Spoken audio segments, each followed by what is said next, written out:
flick seems to have at least got some momentum back. Mustafa Obedi and Josh Hall taking it through this one. I mean, Germany aren't the force they once were, but you can't really rule them out at major tournaments.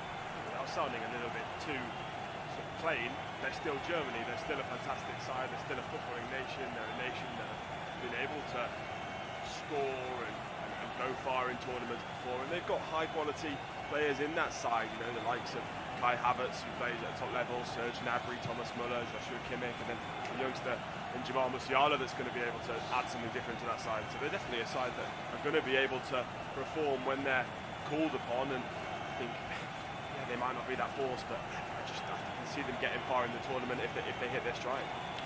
We'll just go through the lineups for you. One or two perhaps surprising absences. I know Leroy Sané was struggling with an injury. He's not playing in this one, but obviously familiar faces to Premier League viewers missing from the Japan lineup. The likes of Minamino and Tomiyasu, as well as Mitoma as well. They're not selected in the starting 11, whether that's because of injury or others perhaps not quite ready, who knows, but they're not playing. I'll go through the lineups for you. Both sides seemingly operate in a 4-2-3-1 formation. Germany line up with Neuer, Süle, Rudiger, Schlotterbeck, Raum, Kimmich, Gundogan, Muller, Musiala, Gnabry and Havertz. Musiala, of course, could potentially have represented England. A shining light coming through for Germany, perhaps. He's got a blend of experience and youth on either side, Gnabry and Muller. Havertz leads the line, not renowned as a striker, perhaps, but he's the number 9 nominally anyway. We're about to kick off, and the Japan lineup is Gonda, Nagatomo, Itakura, Yoshida, Sakai, Tanaka, Endo, Kamada, Ito, Kubo and Maeda. Maeda, of course, a Celtic player. He's might be known to a few, leading for Japan. But looking at qualifying, just it's different. You could argue this standard of opposition. Germany qualified scoring 36 goals in 10 games. Japan qualified scoring 12 goals in 10 games. So goals might be an issue for Japan. Both were relatively good defensively. As the match is underway, Germany go along first and foremost. It's headed clear. Maeda flicks on, but of course, as the front man, there's nobody beyond him. He'll go and chase his own header. It's gone through to Neuer, and Germany have possession back. But Germany, 36 goals that they scored. I mean, North Macedonia finished in second. You could argue the standard of qualification, wasn't the strongest group that Germany had to negotiate. But, Japan are also playing Oman and Vietnam, etc. And 12 goals in 10 games to finish second isn't fantastic. No, it's an issue, isn't it? Goal scoring is an issue for this Japanese side. They obviously don't have that quality going forward. Look at their top goal scorer in qualification and the top goal scorer generally. He's sat on the bench in Minamino. He's the one that would normally provide those goals, and I wonder whether that's maybe the manager looking at this game and thinking, well, with Spain and Germany in this group, they're going to drop points, one of them. Maybe it's a game that they just try and get a draw out of, sit back defensively, and then go against Costa Rica to try and win that one. And it wouldn't surprise me if that was his outlook on this game, because they just really do struggle to score goals. Yeah, they finished second behind Saudi Arabia, by the way, and Saudi Arabia, of course, we know, shocked Argentina yesterday. The game hasn't quite settled down yet. Lots of tackles flying in around the halfway line. Japan have essentially cleared their lines. Here comes Germany, though, with Gnabry looking just at the edge of the D to find an opening. On the wrong foot, can't find Havertz, and it's cleared away just about by Japan. But a little bit of pace from Germany there could stretch Japan. Gnabry was playing through the middle on that particular foray forward, as it's out on the left. Cross comes in. It's gone all the way through to Thomas Muller. Wasn't a great first touch. He still has it. Has to lay it off backwards, though, to Rudiger. Germany not in a rush to get a shot or a ball into the box, rather have possession, as Gnabry can't find Havertz. Hammered away downfield. Noticeably there, it's a very high line for Germany. Everybody barring Manuel Neuer was in the Japan half at this early stage of proceedings. So that's potentially, I don't know if that's a problem for Japan, because Maeda's dropped quite deep. But of course, I suppose we might remember that Manuel Neuer lost possession at the last World Cup against South Korea, didn't he? In the opposing half, and South Korea ended up winning 2-0. But they've gone quite ambitious, high up the pitch, Germany, early on, as Rudiger goes for the diagonal out towards the left-hand side. It might just have too much on it for Raum. Indeed, it does. It's out of play for a throw into Japan, deep inside their own half. Japan have barely had a kick so far, other than to hack it clear. I mean, do you think that's too high a line, or Germany quite happy and comfortable to do that? I think they're happy to do that. They want to try and dominate the game. They want to be on top. And I think, yes, we can look back to what happened in that last World Cup with Manuel Neuer, but as it goes, he's probably the best sweeper keeper to have ever played the game. And he's a player that you can have sat back and sort of step forward deep into his own half and allow him to be that last line of defence and stop counter-attacks. Here come Japan trying to get Maeda in behind Rudiger. Rudiger quick enough to get there first. Maeda's not given up the calls though, and I think Rudiger has played off Maeda for a goal kick. It wasn't a great ball to Maeda, but he looked quick enough that that high line might be exposed with better passes, as long as he's not too deep, and obviously giving too much of a head start to the defenders. It looks like it could be a problem, but of course Japan haven't had the ball yet, so difficult to quite work it out. 4 minutes ticking over at the Khalifa International Stadium. Independent, unofficial off-tube studio commentary. Germany bossing possession at least. That's a giveaway though in midfield by Germany. Here come Japan out on the right-hand side. Cross charged down by Gundogan. Game's first set piece has gone the way of Japan. It's behind for a corner. That was a little bit slack from a German perspective because they had possession, but it was a giveaway on the halfway line by Musiala, and obviously the cross didn't get past the defender, but it got Japan excited. Now they have a corner kick. 5 in the box now. A couple of lurking just at the edge, as the delivery is going to be an away swinger from the right. It's straight onto the head of Nabari, who heads it clear. Kamada it was putting that one in, but not the best. Throw into Japan though. Opening 5 minutes, what are we thinking? Yeah, it's all Germany at the moment. They're the team that are going to try and control this game, and that looks like exactly what Japan's game plan is going to be. Just try and prey on any mistakes they make, try and pick loose balls up and charge at them when they play that high line. They picked that ball up from that Musiala chance, and they've managed to get that Musiala pass, and they managed to get the chance out of the corner. Not the greatest of corners, but it was something. And over 90 minutes, they might expect that they might have a couple of chances, and it's just about making sure they take those. Yeah, obviously I haven't really seen Japan's defence tested as yet. Obviously only 5.5 minutes gone, but possession-wise, Germany on top. Perhaps without being truly dominant, but they'll be quite reasonably happy with the start. That's a nice little bit of pace shown by Musiala, but the second touch wasn't great. It's cleared by Japan, cleared by Germany up to the halfway line. Japan play back to the edge of the box. Rudiger again will get there first, goes back to Neuer, who clears downfield. Thomas Muller is able to control. He's still inside the German half, then plays it off Kubo to win a throw-in inside German territory to Germany. On their right-hand side, Sule, perhaps more renowned as a centre-back, will take it. Goes back to Rudiger.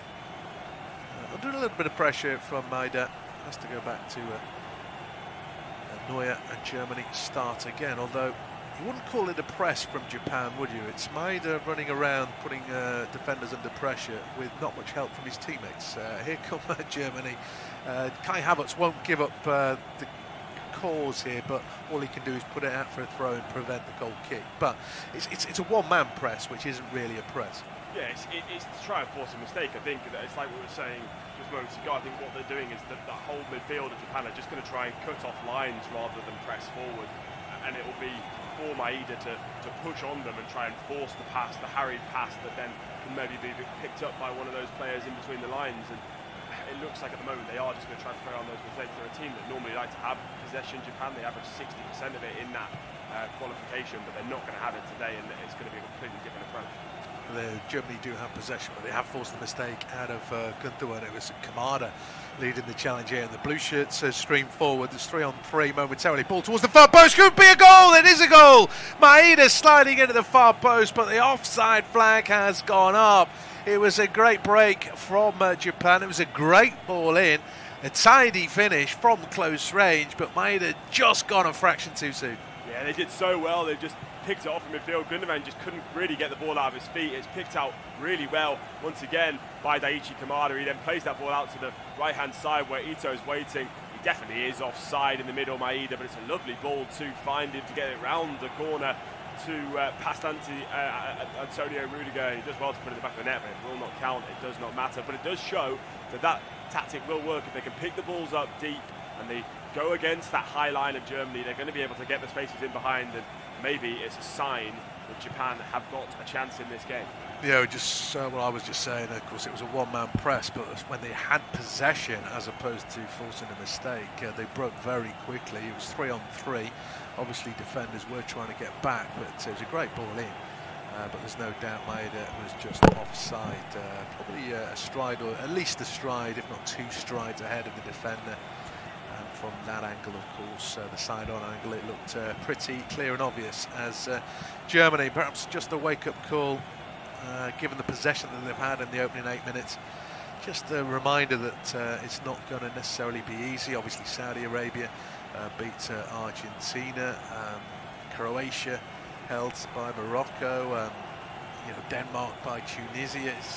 These teams aren't going to turn up and just lie down. Yes, England beat Iran 6-2, but you've got to make sure at both ends of the pitch, A, you take your chances, and B, you're at it defensively. Here's Gundogan in possession just inside the Japan half. Tries to float it out to the left-hand side to Raum. Ito gets the header in. It's out of play for a Germany throw. Halfway inside the Samurai half. And Germany, for all their possession, haven't had a shot yet of any description. I don't think they've really got the ball into the box so far. Obviously, plenty of criticisms for Germany over the last few years. And they didn't enjoy a fantastic Nations League campaign, of course. 1-1, lost. It was a pretty good victory. They beat Italy 5-2, the European champions, but they lost to Hungary and only defeat 4 draws. I mean, it wasn't fantastic. It was better than England's, but it wasn't fantastic.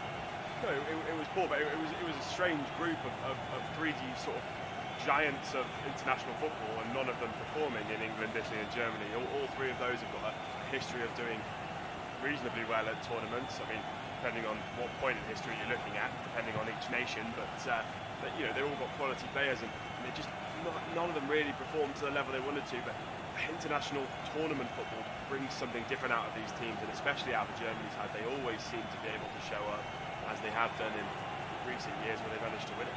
Kimmich just holds off the intentions of Maeda, but Germany are forced to go backwards in the end to Schlotterbeck on the halfway line. Now Rudiger out to Sule on the right, coming back infield, but Avenue shut off and has to go back to Rudiger. Last man from Germany at the moment. Germany do have the ball, but he's right on the halfway line, so everybody's getting forward to a degree. Schlotterbeck now brings it forward, feeding it to Raum, infield to Gundogan. Raum goes on the overlap. The pass doesn't come though. But, Japan shutting off those avenues, defending the lines as Josh said. Can't find a breakthrough, a way through, and now the clearance is on. But Rudiger again makes a vital interception, and Germany have possession back on the halfway line with the game into the 12th minute. A fairly even contest so far in terms of the game, because as I say, Germany haven't got into the box. Japan have had a goal chalked off correctly for offside, there was no doubt about it. Germany boss in possession, nobody expected much different, I don't think. As Germany get a little space down the left-hand side, Musiala wants to check back onto his right foot, and that's where the traffic was. And in the end, it's Yoshida who's able to clear. Big things expected of Musiala. In the future, perhaps not necessarily in this tournament, as Germany, as we've talked about, not exactly at the peak of their powers right now. Doesn't mean they can't win it as they come forward again down the left-hand side. Infield to Kimmich now, but he's well tackled by Endo. Gundogan looks for, I think that's Musiala breaking into the box, and again it's just not finding teammates. Itakura clears it downfield. Gnabry will actually go and keep it in, but it's near the halfway line once again, and Manuel Neuer remains the only German in the German half. as they try and get the overlap going. Ball played down the channel. There was a simpler pass there from Schlotterbeck. He went for the ambitious one. Ram was worried about going offside, started his run too late, and Japan were able to clear downfield. But it looks as like a pattern is developing. Yes, they have scored, Japan, but again, that ball there, I mean, even Maida's not chasing down the defenders. It's kind of like we'll defend the 18-yard box. I don't know where they think the goal's going to come from that they might nick, but they're going to defend the 18-yard box and see how it pans out. Yeah, it's almost a situation of just sort of wait and see whether the opportunity comes, but I think that might be the right tactic, because I think they'd be quite happy with a draw regardless, but it's going to be a long game and a mental struggle for them if they have to just defend the whole time. Kimmich with a shot from 25 plus, it's blocked. There's an enterprising run from Musiala, but those spaces in and around the boxes aren't there at the moment. Obviously, we've talked about it, Japan defended pretty deep, and so far with 13.5 minutes gone, Germany haven't quite fashioned a chance of any description. Obviously Kimmich just had a shot there, but it was a good 25-30 yards from goal under pressure, so nothing like you'd call a chance, as Kimmich looks for Ram out on the left, but that's another disappointing pass, headed away by Sakai. Schlotterbeck will go and retrieve, and Germany have possession back inside their own half. They just need to up the tempo, be a little bit more quicker in their passing, Germany, at least while they're fresh, because obviously the game's only in the 15th minute. I'm not saying Germany should panic, but they haven't found a way through. They haven't looked like finding a way through. Japan have defended pretty well. Yeah, you certainly feel like Germany have another gear, and they have the quality up front to play those quick passes, the likes of Musiala, like you already said, Muller, Havertz, Gnabry. I think maybe they'll wait and see whether they need to hit that gear. At the moment, like you say, it's only 14, 15 minutes in. They're probably quite comfortable to just try and break down Japan rather, and see whether they can sort of get something from it. But they definitely have another, well, not another game, probably another 3 or 4 games from the way they're playing so far. Heavy touch from Raum, invited a 50-50. Sakai cleared into touch. He's just gone down, having taken a little knock on the ankle. He's back on his feet now. Obviously, there's been plenty of stoppage time played in the tournament as a whole thus far, but no real sign of injury. Throw-in taken to Havertz, who gets half a yard cross, blocked behind. And this is Germany's first set piece. I wouldn't say it's the tallest German side I've ever seen, but we saw Japan's corner cleared by the first man, hoping for better delivery. Yeah, definitely. You've got to think that you've got to beat that first man. There's certainly people in there that can get it on the head of. Nice, Nicolas Süle's tall, obviously. Havertz has got a bit of height on him, but like you say, there's not an awful amount of physical presence. Maybe Rudiger and Schlotterbeck too, but it's just about wanting it more in these competitions as well. Delivery is going to come in from the left, of course. It's going to be an in-swinger from the German left. Schlotterbeck was starting to make a run. The referee just halted play so we can have a word. Joshua Kimmich is going to deliver the ball. It's more of a floater towards the edge of the 6-yard box. Rudiger with a header, which is wide of the post. Looks as though Gonda had it covered. Half a chance, but not on target. Yeah, half a chance indeed. The delivery's nice, but it just goes slightly too far. Rudiger's wide open at the back post at the end. Hiroki Sakai has to sort of step out of the man he's marking to try and get onto it. It probably does just about enough to force Rudiger to not have the shots on target. But there wasn't really much troubling Gonda in the end. He knew it was going wide, and just got to be careful though, as you don't want to defend so resolute from a Japan point of view and then lose a goal to a set piece. Yeah, Ishida takes a little bit of a chance, but it's Cruyff turned Kai Havertz, and then plays it back to Gonda, who clears into the Germany half. Schlotterbeck wins the first header, then 2 or 3 headers follow. Thomas Muller finds Musiala, tries to bring it down on his chest. He's just gone into a bit of traffic again and is dispossessed, but he will lead the counter press, trying to force a mistake himself. He's gone all the way through to Gonda. It's a decent enough pass from Gonda, who looked fairly relaxed about everything. Then there's a fight for the ball on the halfway line again, and it's Kamada who's come away with it. Can't work the 1-2, and that ball's going to ricochet all the way through from the halfway line to Manuel Neuer. And Germany will start again. 17 minutes completed into the 18th. I mean, just on looking at sort of ahead, Germany ever, and your thoughts for as an outright potential outright winner. We know they've won it 4 times, but seriously, were you ever thinking Germany might win it this year? I think there's, Gareth Southgate said before the tournament, there's 8 or 9 teams that can win it this year. It's probably one of the most open World Cups we've ever had, and I think Germany are in that conversation as much as 2 or 3 of the other teams are. I think for me there was always going to be sort of maybe 1, 2, 3 that could definitely win it. You know, the likes of Brazil, I would have said Argentina, obviously that Saudi Arabia result has changed the opinion of many on that. But Germany are a side that are always going to be able to do it. I don't think people thought Italy would have been able to win the Euros just gone, and they managed to do it. And you never know on the world stage. They have got brilliant players, but you've got to be cutthroat in these games to do it. You've got to win games. You've got to dominate games and really put yourself on the stage and make teams frightened about playing you. In this game, they've had 78% possession so far. I think it was 12 to Japan and 10 contested. I'm not sure if that's a new stat. As Gundogan looks for a diagonal. Gnabry's done well to keep it in. He did well to keep it in. He hasn't been able to find Havertz. Japan are struggling to clear their lines, although Havertz into the back of Kubo there has conceded a free kick. Perhaps a little bit unnecessary in the sense that Kubo is always going to be under pressure, but he thought he could have won the ball, Havertz.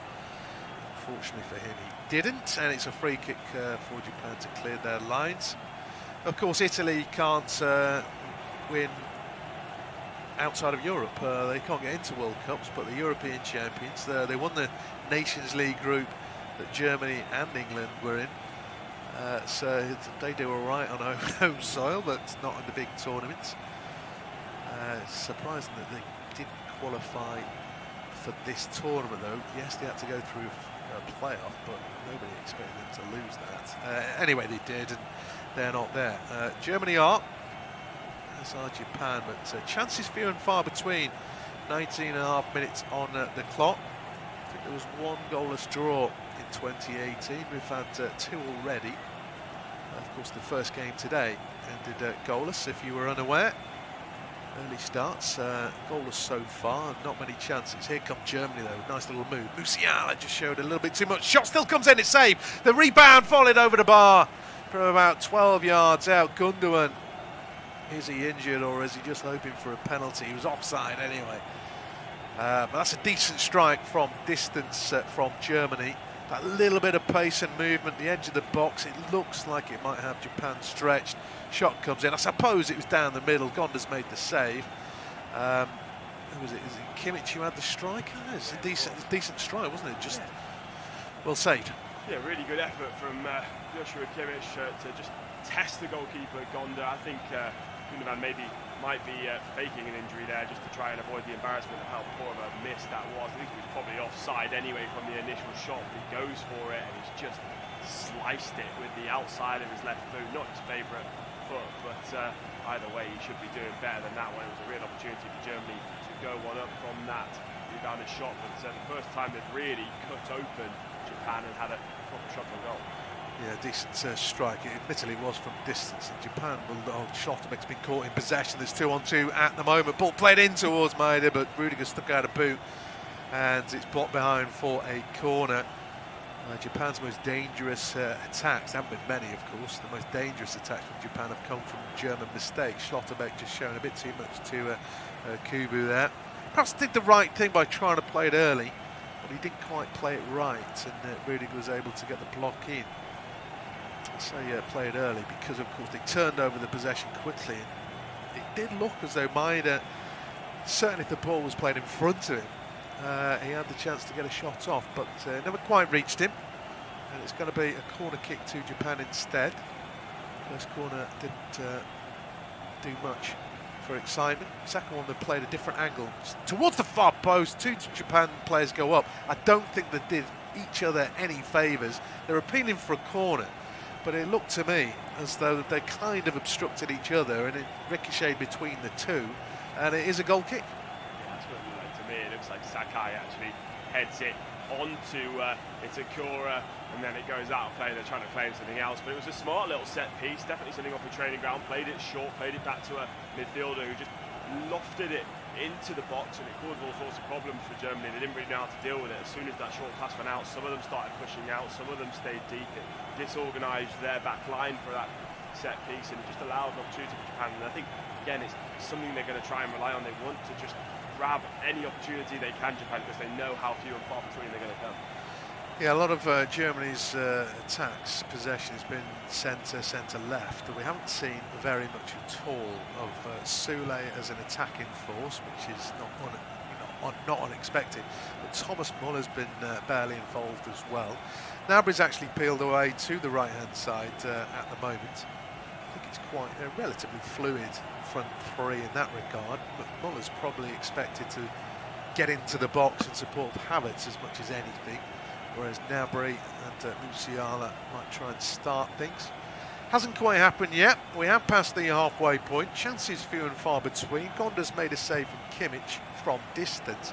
Germany dominating possession, but that's about it. Halfway through the first half, and here's Josh. It has been an interesting first 23 or so minutes, and it's, as you said, we've not seen much of an attacking force. Niklas Süle just has to go all the way back to his goalkeeper, back to Manuel Neuer. As you say, he's not a natural full-back, is he, Niklas Süle? Normally seen as a centred back, obviously on the left-hand side as well. David Raum now buys his trade in that left-back position, but there's a bit of a converted full-back. They've really got lots of quality there, Germany. They just try and slice through the Japan defence. Muller trying to play a ball through, but it's won back well by Japan, and then straight away given away. Raum on the left-hand side, just an overlapping run from Havertz, who just about manages to keep it in. A slide tackle comes across, and then it's headed away, but not far enough. Sakai tries to hack it clear, hits the ball, and Raum's there to try and greet it, and then Sakai just does enough to knock it out for a throw-in towards the corner flag on the far side, as our pictures see it, independent of Tube Studio commentary. Ball back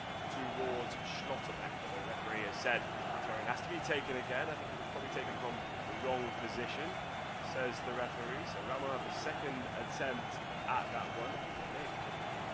Checking something, seemingly telling the players to calm down and take a deep breath, the referee today, and just wondering exactly what he's checking in this situation, whether or not maybe there was a potential penalty. We are getting a VAR check for a potential penalty, so we'll wait and see if we get a replay of what that might be for, but it looks like it's probably not been checked. Referee waves play on. It was Endo who dived in towards Havertz, but certainly didn't look like a penalty to me. No, I mean, throw-ins come to nothing either. I mean, he's sliding in, and I think it deflected off of his foot anyway. Not that VAR would definitely not take that into consideration. The ball's cleared, and the referee was just telling players to calm down again. I didn't know if they're going to recheck it. It didn't look like a penalty. I'm not even convinced it touched his hand. So, yeah, you're absolutely right. No penalty. Didn't look obvious. There's certainly no intent. And Japan again sticking to their task. They're really working hard defensively, aren't they? I mean, Germany haven't had any kind of space. I'm not sure they've actually touched the ball in the Japan box. I know they have, but it just doesn't feel like they have, because they're not getting there, and it's good work from Japan defensively speaking, admittedly with lots of numbers back there. Yes, Kimmich plays the ball out to the right hand side. Gnabry tries to play a ball into the middle rather. Goes over to that far side now on the edge for Gundogan. A block in the middle. There was a shout for a hand. A few hands up from Germany. Cleared away in the end by Japan, but there may be a check on that one. Ball with Söder on the right hand side now. Plays it into Serge Gnabry. He tries to fire it into his Bayern Munich teammate Joshua Kimmich, and they're forced all the way back now to the goalkeeper Manuel Neuer. But defending in the end by Japan. They have struggled to get the ball in the box, as you say. Germany, the only real time I can remember was in the very open exchanges when it was controlled inside the area by Thomas Muller. He couldn't get it out of his feet, and he ended up passing it all the way back to the halfway line because there's no options around him. So even when they do get it in the box, there's no one really around to help out. They seem to be a little bit over-reliant at the moment on Jamal Musiala when he gets on the ball. A lot of pressure on Young's shoulders, but at the moment it's Serge Gnabry down that right-hand side again. Goes infield to Kimmich, spreads it wide to Raum. There's options in the middle if he wants to cross it. He finds Musiala making an overlapping run. There's blue shirts in the way, and one of those was Sakai, who picks off a pass as he was trying to return it to Raum. Out for a throw-in on Germany, on the far side again. Raum goes all the way back to Schlotterbeck, Borussia Dortmund centre-back, across to Rudiger, former Chelsea man, now of Real Madrid. Gundogan, ball in the middle of the pitch. Lays it across to Söder. He's almost dropped into more of a midfield role at this point. Fires the ball in towards Havertz, lays it off to Muller. Muller slips, just about manages to find a teammate in Rudiger. He Plays it out to Sula. Lovely little dummy from Gnabry to find Muller. He returns the favour back to him. Now Gundogan from distance, and it's straight into the hands of Shuichi Gonda in the Japan net. He's done well to sort of dive down on that, but it was pretty central, and maybe a sign of the fact that Germany have really got a lot creatively today. No, and I think the problem there, a problem there for Germany, I mean, is that Raum on the left. He's in absolute acres, and Gundogan, that's a simple pass for him to make. He'd have been in the box, 10, 12 yards from goal, down the left channel, admittedly. But he's nobody ahead of him. That's looked to be an easy pass to pick for somebody like Gundogan. But he's opted to go for goal. I wouldn't say it was his best strike ever either, but it's better from Germany.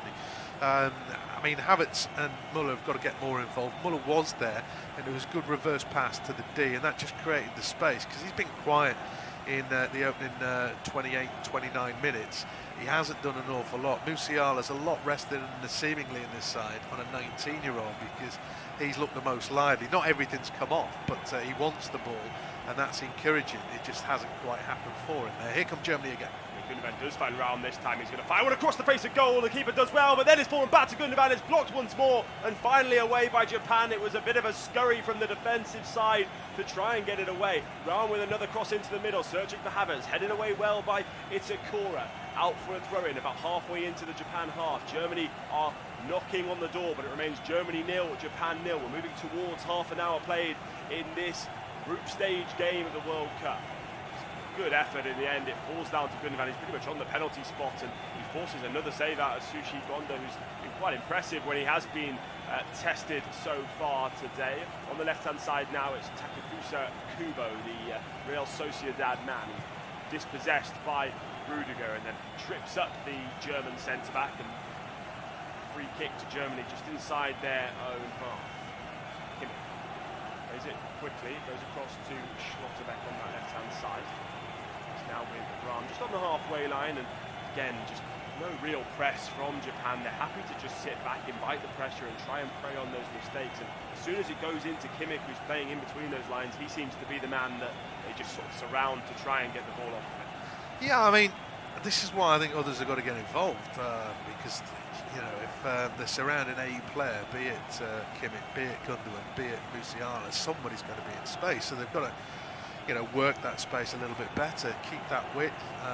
Maybe Sule could be a little bit more adventurous down the right-hand side.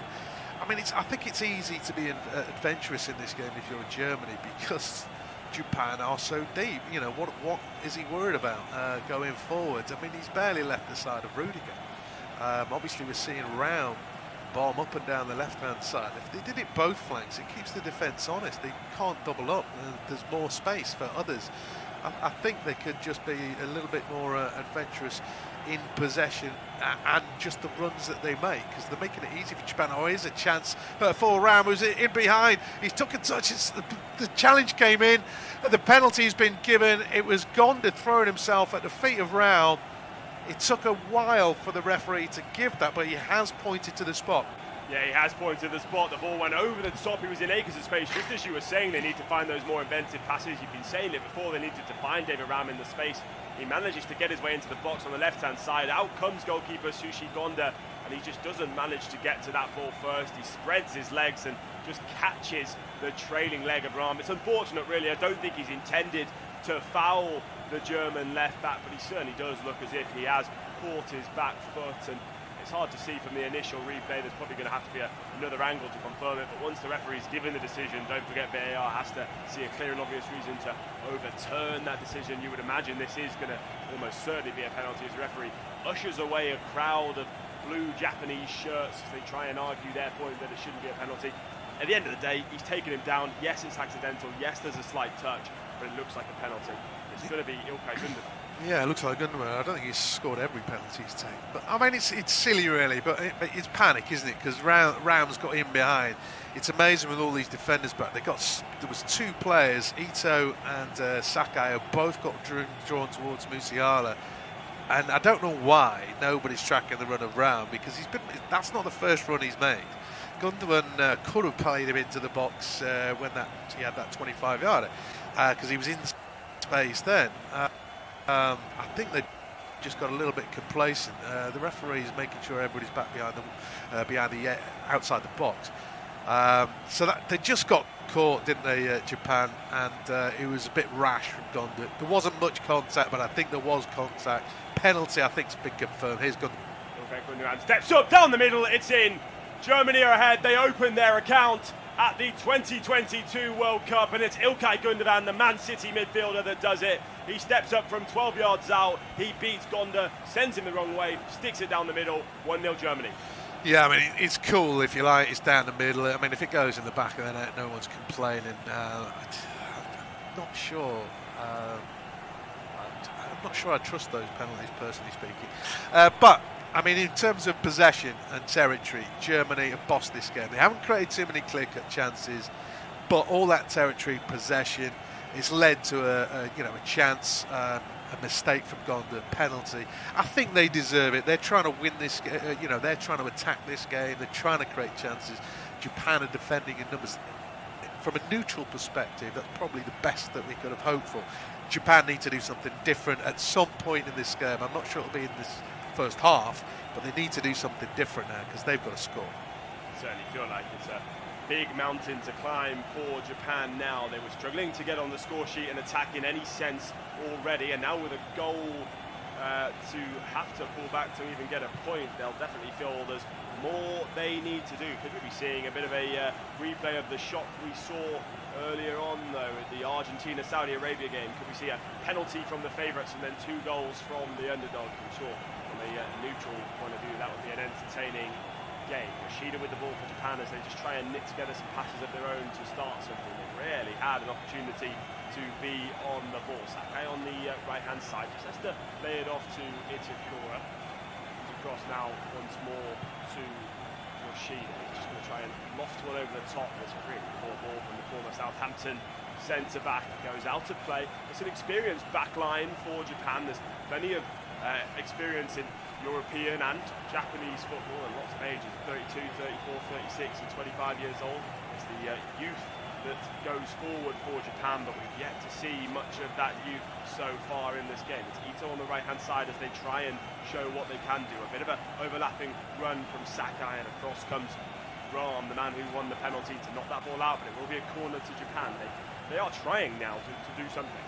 Yeah, I mean, Sakai's made the overlapping run down. We haven't seen that too often, which, is understandable. They're underdogs against seemingly a stronger team, so they're not going to be silly necessarily. But, like Saudi Arabia yesterday, once the decision's been made for them, well, we're going to have to be more attacking, then they're going to be more attacking. So, as I say, from a neutral perspective, it's good for the game. Corner comes in, headed away by Antonio Rudiger. As far as a Japanese shirt, but a bit of a chase on from Nabry, forces the pass all the way back to goalkeeper Gonda. He's played in well, though, to just find a pass to Nagatomo. He's tried to go long and managed to win the ball up high up the pitch. It looks like it's going to be Kubo who's managed to get hold of it on the right hand side. There's options in the middle if he can find them. He cuts in onto his left foot, little dink into the middle. And it's done well, defended well by İlkay Gundogan, back doing his defensive duties after scoring the goal, collects the ball on his chest, finds it to Jamal Musiala. He's now got Nabry on that right-hand side, the ball nicked away from him by Maeda. Both teams saying it's their throw-in. Referee sides with the German argument. It's going to be a Germany throw-in pretty much on the halfway line. Serge Gnabry will be the one to take it, but not before the referee has a word with a few of the players. I mean, I don't think I've ever seen a referee tell players to calm down in a match that's relatively calm so much. Yeah, I mean, I like it. I mean, what is frustrating, I guess, if you're just watching a game, the amount of times that players, knowing full well that referees and officials off the pitch are looking at VAR, getting chatted to about VAR incidents, chatted being a kind way of putting it. And I think he's just telling them to calm down because he doesn't need it, and I don't think the players need to do it. We haven't really seen the challenge in the game. I mean, there's nothing that's been even remotely yellow card worthy. I mean, even the penalty decision, there wasn't that much contact. It's just not been that sort of game. And I don't know why they're getting all excited. And I quite like the attitude of the referee, to be honest. And I think he's trying to let the game flow. Japan probably wanted a yellow card there for Schlotterbeck, I think it was. But the referee spotted, well, do you know what, you've got 3 players in an advanced position. You haven't been this advanced for 37 minutes, so I'm going to play the advantage. I think he's had a decent game so far. Certainly hasn't put a foot wrong in terms of the decisions so far. Okay, Gundogan with the ball, he's the man that's certainly not put a foot wrong. Slotting that ball down the middle. It is Germany 1, Japan 0, and it's Serge Gnabry on the edge of the area, trying to let fly on his weaker left foot. It's blocked. Gundogan plays the ball over to that right-hand side where Havertz awaits. Overlapping run from Thomas Müller. Müller trying to play one in off his left boot. It's headed away well, but it's still a Germany ball. They're inside on the left-hand side with Musiala, weaving in between the blue Japanese shirts. Head punched away by Gonda as the ball goes in, but now Müller just trying to find a ball in, but there was no one really there waiting it, and it was a bit of a lackluster effort, truth be told. It's cleared away and it's now back with Antonio Rudiger for Germany for them to start again. But when there's spaces now, Germany are exploiting them. Yeah, I mean, well, certain German players are. I mean, I think Musiala and Gnabry are looking at least energetic and positive. They get the ball and all of a sudden the pace ramps. I'm not sure Havertz and Müller are necessarily on the same wavelength. And they just, that last attack, even though Japan looked a little bit stretched, Germany just lacked conviction. It was a weak pass in. It was almost a missed pass from Gundogan to Müller in the first place, and he just helped it into the middle. There was no real purpose behind it. So I certainly think Germany, even though they've been the better of the two sides in this game, I certainly think Germany can play much better than this. At the moment, I would say, particularly with Sule at right back as well, I think he's just doing a defensive job. I don't think he's run more than 10 metres in one go. He's just coasting through this game, and at the moment Germany are still in first, second gear. Maybe an argument to say that Sule's taking Kuba out of the game, who's obviously a real attacking threat for the Japanese side, once in the Barcelona academy books, and then spent some time on the books at Real Madrid as well before a lot of loans, and now finding himself permanently at Real Sociedad. It's him that's chasing down this ball towards the corner flag. Just about manages to keep it in, plays a cross in, and it can't be caught under control in the end by Daichi Kamada. It may have been offside anyway, or possibly have gone out, but Kubo finds himself down on the floor injured. Either way, it will be a Germany goal. Yeah, I mean, there was half a chance there. I mean, as it turns out, was it the ball that's gone out of play? I don't think it was offside. Or maybe it was offside, so that's a little bit annoying if you're Kubo. The pass was over here, so you've sprinted 40, 50 metres to get to the ball, and then the flag goes up and you get up with a dodgy left ankle. So the flag could have gone up a little bit earlier than that. I mean, but that was positivity at least. Unfortunately for Japan, it was a poor touch in the box anyway, and Germany were able to clear. We just haven't seen that enough. 40 minutes on the clock.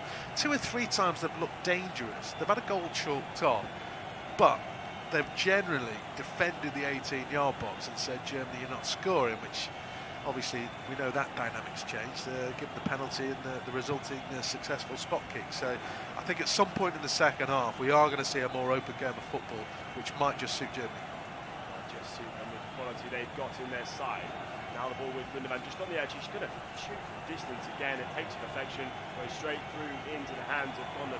Every time he gets the ball on the edge of the box, Okay Gundogan, he sees his name in lights and he lets fly. And I don't think I've seen a single one go anywhere other than straight into the keeper's arms so far. He's gone down the middle for every single shot he's had, including his penalty. But in that situation, Gonda did go the other way. It's Musiala on the left-hand side now. They lays the ball off to Rom, straight back into the feet of Musiala. Opens up his body, lays it to Müller. He lays it off to Kimmich.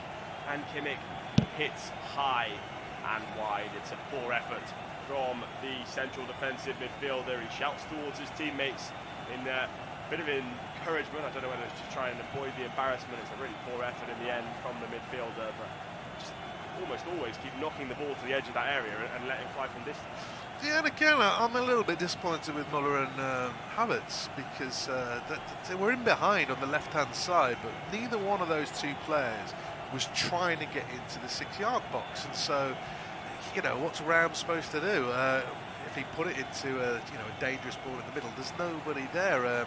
Havertz was in a more advanced position than Müller, but it's not like he's a striker, bomb in at the far post, put it in there, I'll get there, and it'll be in the back of the net. There isn't that option. They're lacking that positivity. At 1-0 up, I suppose it's understandable, but I'd like to see more from them. Ram plays the ball into the middle. Müller trying to get his head on it, looking around, didn't know where it had gone. It bounced off the top of his head and into the hands of Gonda. just try and calm things down for his side. There's 3 minutes of regulation time remaining. Obviously, those who have been keeping a keen eye on the added time so far in this Qatar World Cup will know there's been a unfounded amount of additional time so far, with people trying to implement the new rules about trying to cut down on time wasting and make sure there's balls in play for as long as it should be. So we'll wait to see how much of that is given. Rudiger clears the ball away as there was a bit of a lackluster attempt at an attack from Japan. It comes down this left-hand side now where Yuto Nagatomo manages to drop the ball out of play. Under a bit of pressure from Chelsea man Kai Havertz. Throw in to Germany, taken by Gnabry. Here is Nicholas Süle, who's finally stepped into the Japan half to try and be involved. He's making himself almost a wall and a lovely little flick to try and improve his attacking outlet. Ball over the top, searching for Musiala, does just about enough to keep it in play. Goes back on the right-hand side to Gnabry. Gnabry with the cross, searching at the back post. Rahm heads it back across. It's headed away once more. There's so many shirts in the way. Musiala trying to play a ball round the corner to Rahm. And it's just about out of trouble as Ito just washed it out. But Rahm was the one to pick it up again for Germany. And they'll start once more. It's Gundogan cross to Rudiger, and there's every single blue shirt behind the ball. Now with Kimmich. Once more at the feet of O.A.T. Gundogan.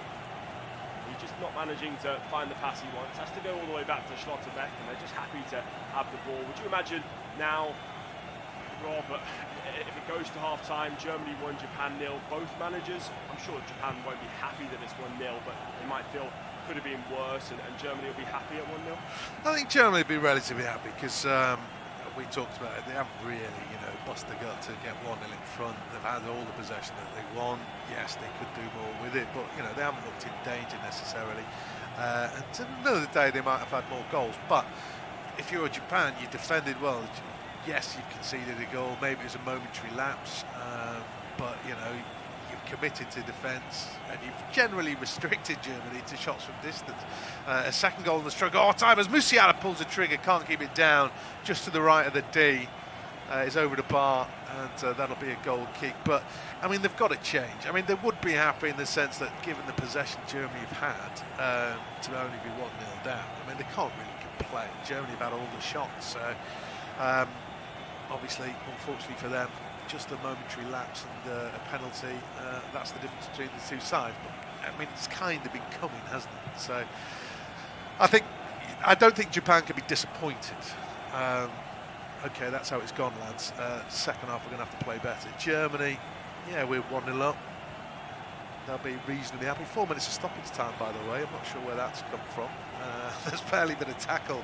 As I say, that Sakai's down as we've just gone into stoppage time. But I don't know where 4 minutes has come from.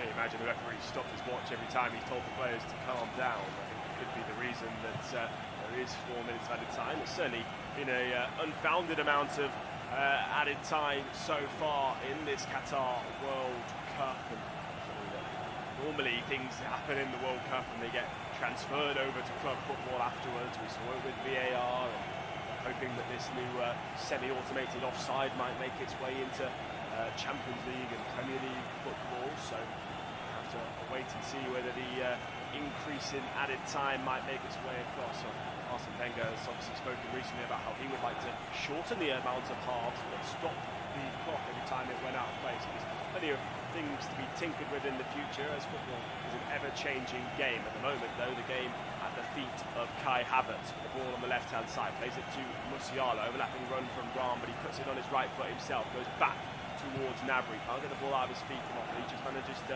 sort his feet out in the end and play it over to Rahm on the left-hand side. Now Musiala involved once more, plays it across to Muller, out to Nicholas Süle. He's managing to surge forward. He's found his way in the box. He looks uncomfortable there. Plays it to Muller. He fires one across, and it couldn't be brought down by Kimmich. But still a Germany ball as Gundogan has it. Just nods it on to the left-hand side. Gnabry, who's dropped deep on that left-hand side now, almost swapped flanks and playing in a deeper position. Plays it into Musiala, just trying to return the favour back to Gnabry, and it's a good piece of defending in the end from Ender. Now Yoshida has the ball, clears it away for Japan. move 2 minutes into those 4 minutes of added time. They just have to clear that ball completely out of play, Yoshida. They're under the cosh now, Japan.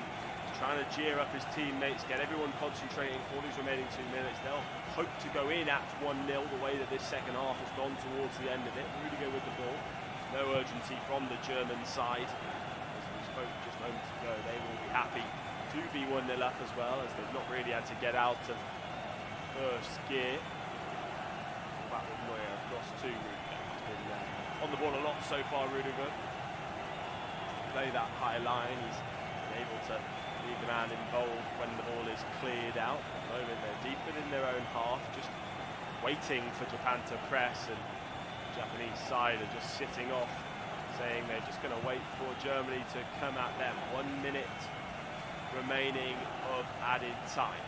Rudiger once again just knocks it off to Manuel Neuer. There's certainly a lot to be thought about in the second half, and as you say, they think maybe something might have to happen from Japan. It might be a more open game, and could maybe go in at 1-0 and think, well, we might as well go for it now because they're already losing the game. Go for it. At the moment, it's Germany that are trying to add a second, though. It's Serge Gnabry who's got the ball on the left-hand side, bringing it more centrally. Lays it off to Musiala. He lays it off to Thomas Müller. It's just a bit too far in front of him. He has to chip the ball in towards the centre, headed away, but only as far as Kimmich. Down goes the goalkeeper to save it, and it's in the back of the net, but I think Kai Havertz may have been offside, but maybe not. I think it's going to stand. It's Germany 2, Japan 0. It came out of nowhere. It's poor defending. Yeah, I mean, he's really poor defending. I mean, I just wondered if there's going to be an offside, and Japan, at various points there, stopped. I mean, it's almost like, oh, it's been cleared, and then Kimmich is shooting, the keeper's made a save, and there's a couple of defenders are looking around.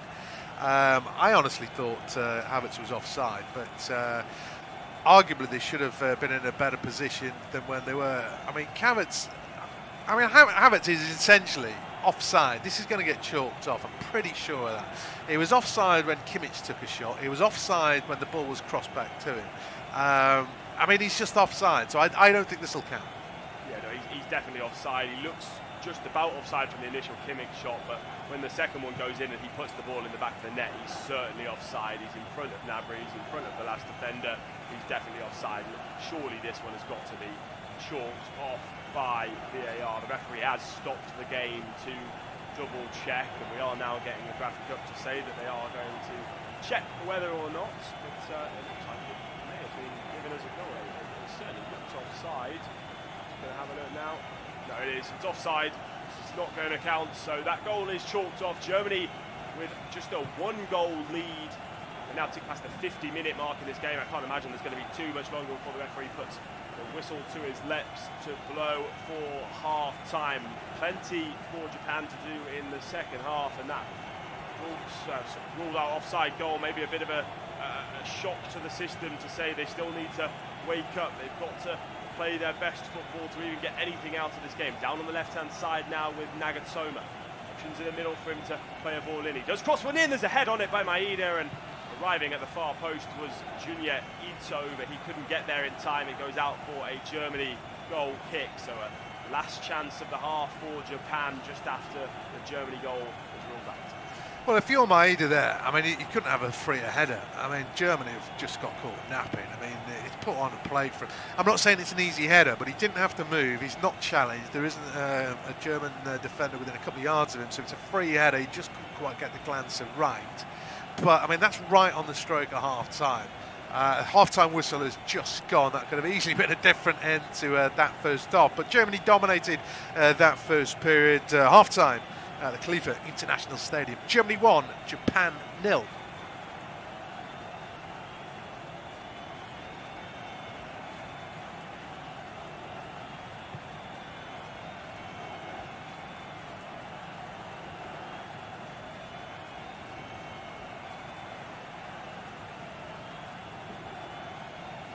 Off time at the Khalifa International Stadium is Germany 1, Japan 0. Germany boss territory and possession and shots as well, largely restricted to efforts from distance, but not in the 33rd minute.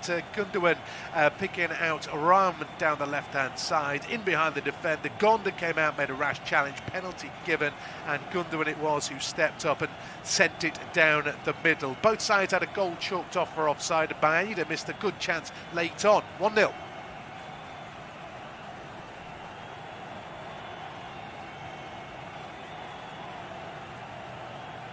Off time at the Khalifa International Stadium. It's Germany 1, Japan 0. Germany on top in most categories in that first period. Shots, territory, possession.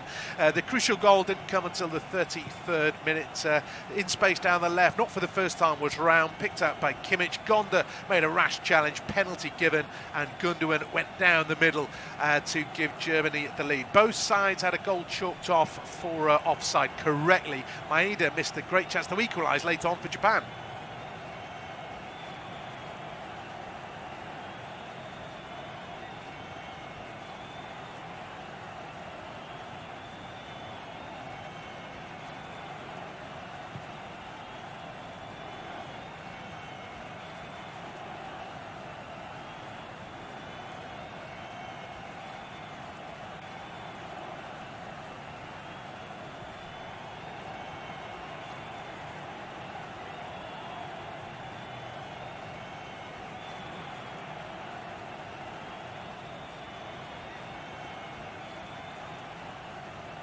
Off time at the Khalifa International Stadium. It's Germany 1, Japan 0. Germany on top in most categories in that first period. Shots, territory, possession. The crucial goal didn't come until the 33rd minute. In space down the left, not for the first time, was Raum, picked out by Kimmich. Gonda made a rash challenge, penalty given, and Gundogan went down the middle to give Germany the lead. Both sides had a goal chalked off for offside correctly. Maeda missed a great chance to equalise late on for Japan. Off time at the Khalifa International Stadium. It's Germany 1, Japan 0. Germany on top in most categories in that first period. Shots, territory, possession. The crucial goal didn't come until the 33rd minute. In space down the left, not for the first time, was Raum, picked out by Kimmich. Gonda made a rash challenge, penalty given, and Gundogan went down the middle to give Germany the lead. Both sides had a goal chalked off for offside correctly. Maeda missed a great chance to equalise late on for Japan. Off time at the Khalifa International Stadium. It's Germany 1, Japan 0. Germany on top in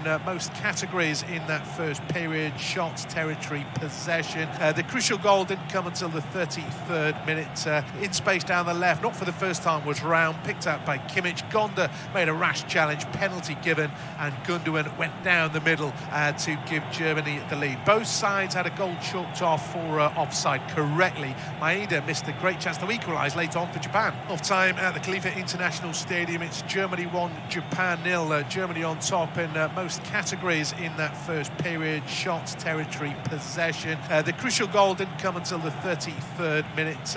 In space down the left, not for the first time, was Raum, picked out by Kimmich. Gonda made a rash challenge, penalty given, and Gundogan went down the middle to give Germany the lead. Both sides had a goal chalked off for offside correctly. Maeda missed a great chance to equalise late on for Japan. Off time at the Khalifa International Stadium. It's Germany 1, Japan 0. Germany on top in most categories in that first period. Shots, territory, possession. The crucial goal didn't come until the 33rd minute.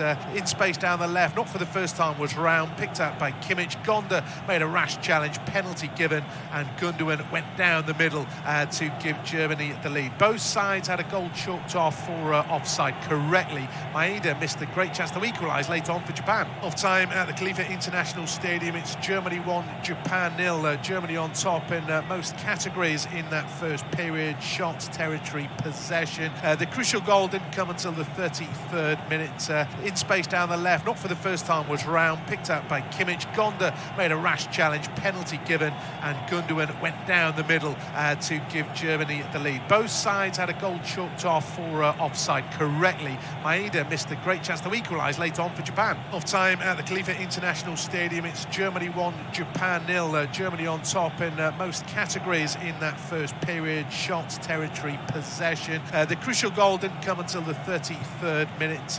In space down the left, not for the first time, was Raum, picked out by Kimmich. Gonda made a rash challenge, penalty given, and Gundogan went down the middle to give Germany the lead. Both sides had a goal chalked off for offside correctly. Maeda missed a great chance to equalise late on for Japan. Off time at the Khalifa International Stadium. It's Germany 1, Japan 0. Germany on top in most categories in that first period. Shots, territory, possession. The crucial goal didn't come until the 33rd minute.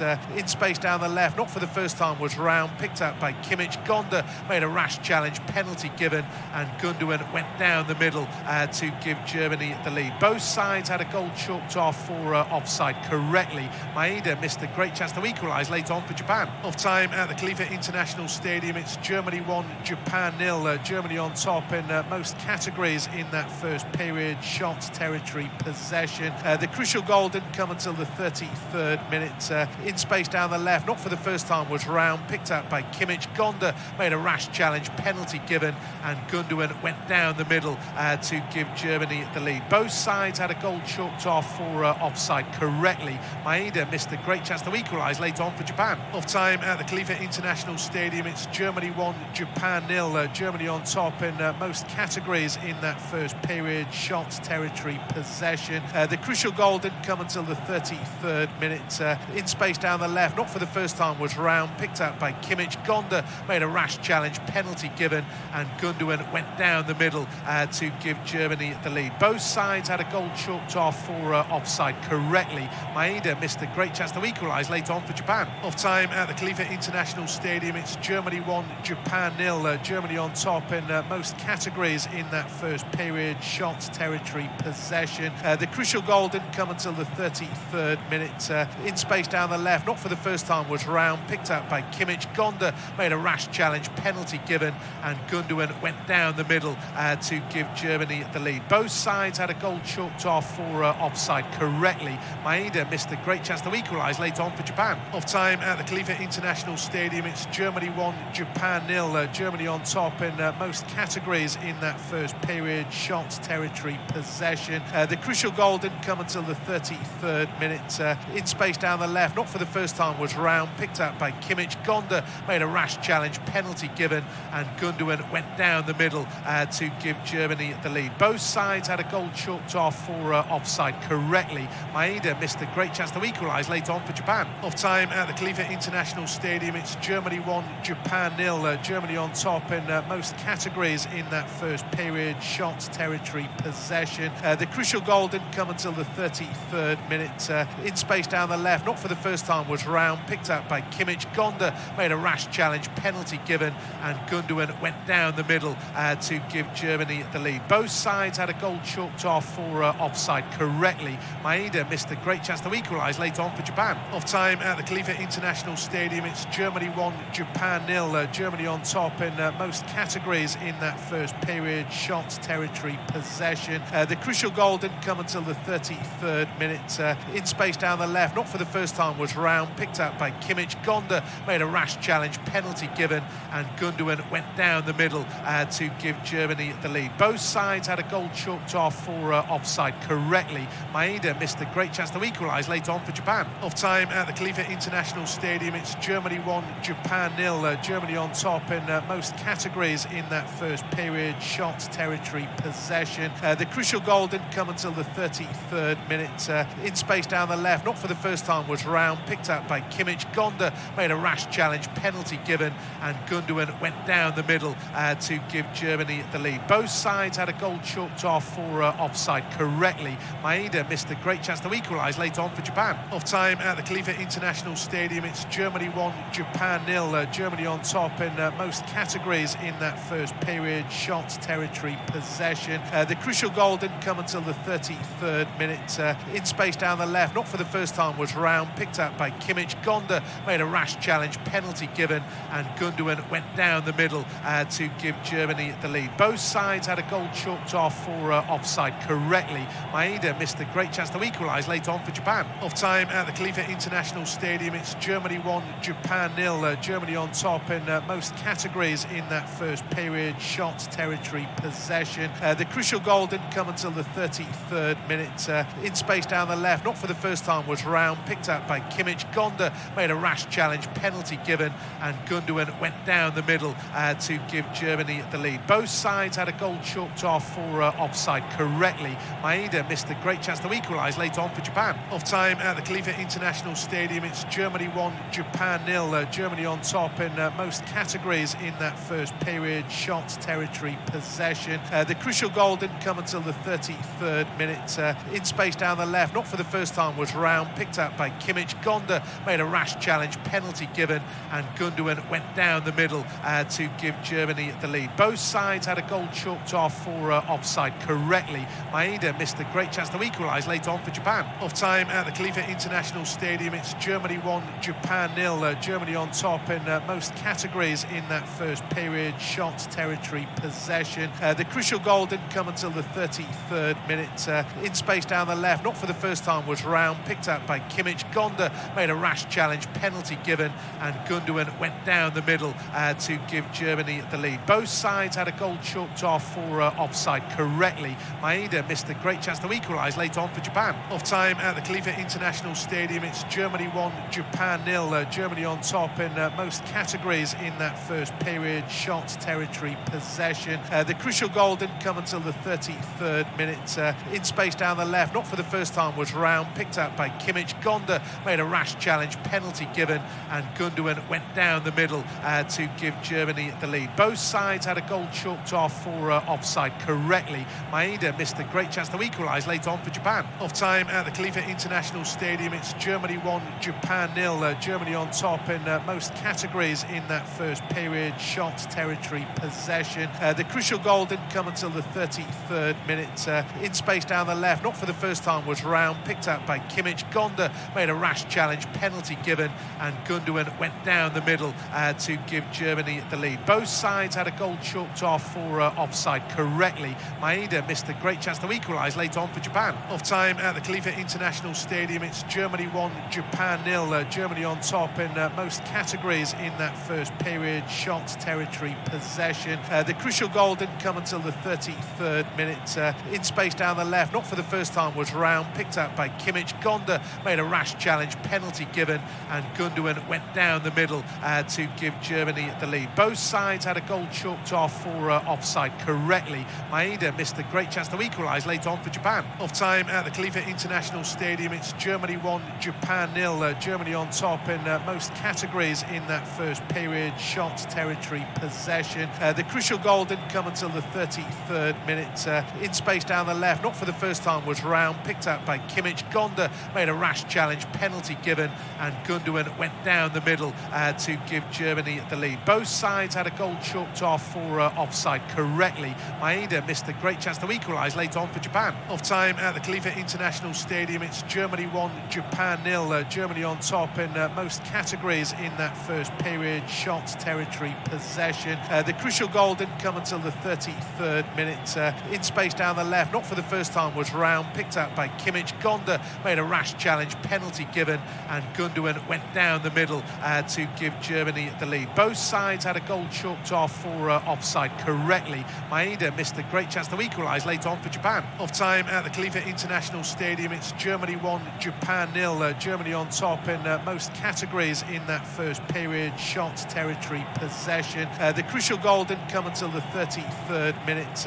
In space down the left, not for the first time, was Round, picked up by Kimmich. Gonda made a rash challenge, penalty given, and Gundogan went down the middle to give Germany the lead. Both sides had a goal chalked off for offside correctly. Maeda missed a great chance to equalise late on for Japan. Off time at the Khalifa International Stadium. It's Germany 1, Japan 0. Germany on top in most categories in that first period. Shots, territory, possession. The crucial goal didn't come until the 33rd minute.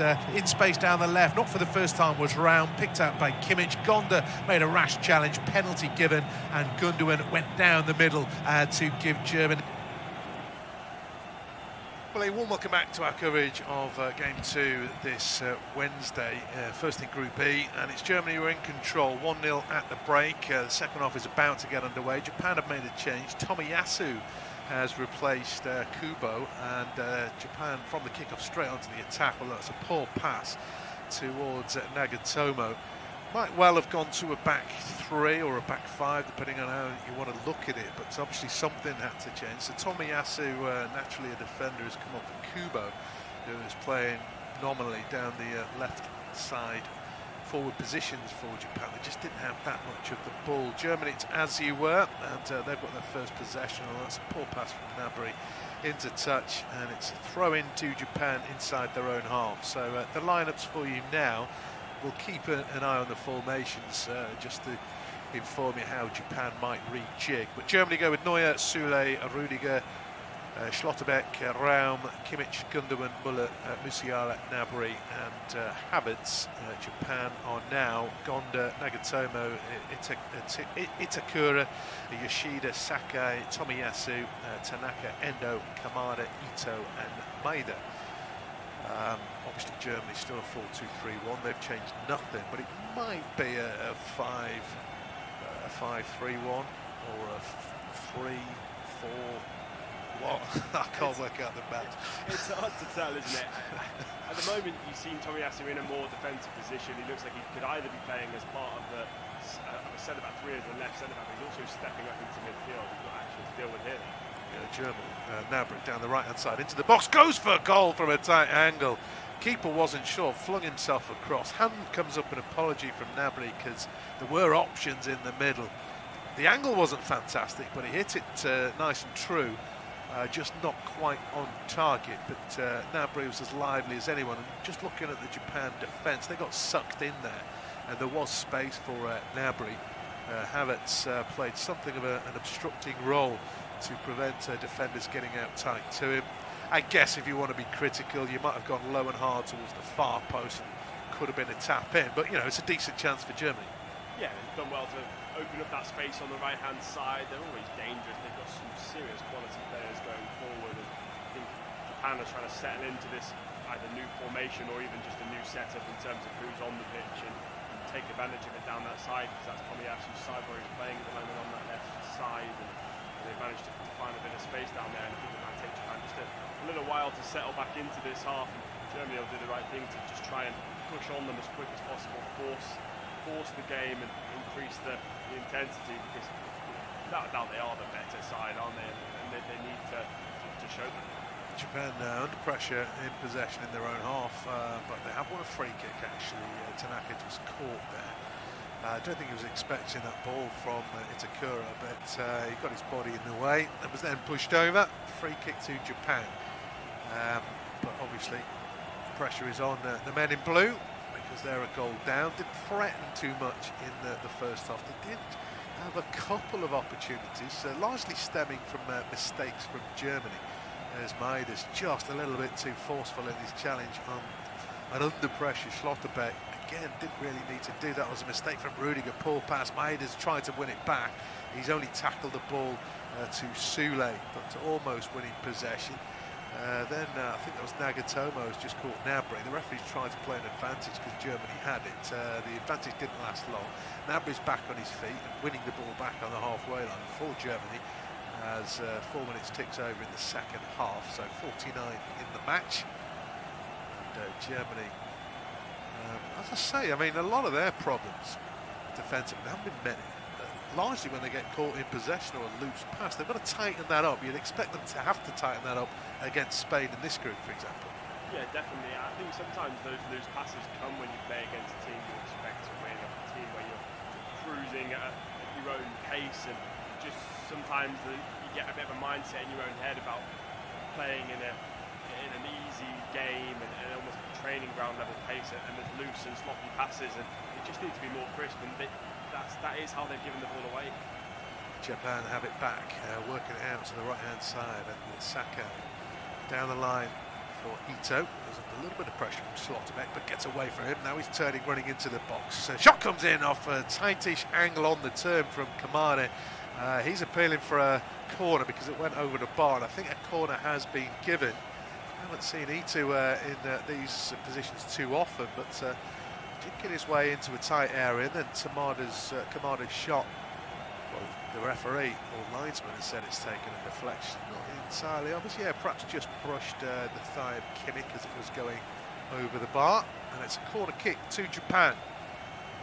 On the left-hand side, into the 51st minute, towards that near post, but it's Kimmich who wins the header, and Gnabry's picked up the second ball, and is starting to bring it clear. Japan trying to win it high up the pitch, but Gnabry's done well. Now Raum's in space. He goes for the diagonal. I'm sure Havertz was offside, but he doesn't actually get the ball anyway. Although they just give it away. Here's a chance for Germany. Gundogan, Musiala, Ram on the overlap, left-hand side. 3 in the box, although Gnabry's right in front of him. He's come back to Musiala. He was into the box. Beats 1, beats 2, beats 3. He's going across the face. He's taken to shoot. Eventually fires over. That could have been a wonderful goal for Jamal Musiala. Couldn't keep it down. It's still 1-0. It would have been special from Musiala. He picks the ball up outside the area, shakes off 1, 2, 3, 4, 5 Japanese player, and then there's 2 in his way, and he just thinks now's the time to shoot, but he wraps his foot around it too much, and he leans back a little bit too much as well, and he just hits it over the bar in the end. But that was so special, and it just goes back to what we were saying before the game started, that he's going to be a big part of this Germany side, and there's a lot of pressure on young shoulders, but he's so talented, and really could have been a special goal for 2-0. Yeah, he just bided his time nicely to let defenders commit, and then the space was there. Unfortunately, he didn't quite keep it down, as Japan went a throw-in off round, but they are still deep inside their own half. Takura has come across to take it. He was playing right of the 2 defenders, central defenders, and it looks as though he's still right. Although Sakai will come forward to actually take this throw. Just trying to work out where Tomiyasu is fitting in this side. He hasn't seen too much of the ball in fact. See, there he is. He's picking up now. He's left of the 3, it would appear. So it is a back 3 with wing backs. Sakai being one and Termo the other. Anyway, hopefully that's sorting things out.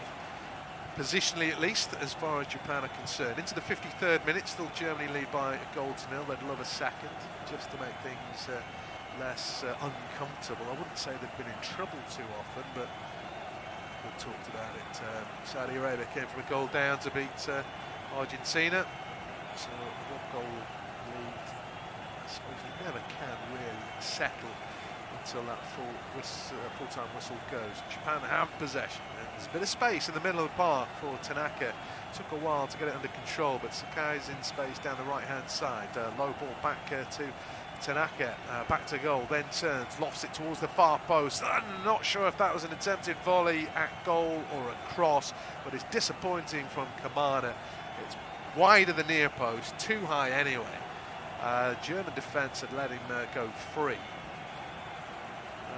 I'm going to call it a cross, but to be fair, it was probably already out of play when he made contact. But there was a little space there for 1 or 2 Japanese players.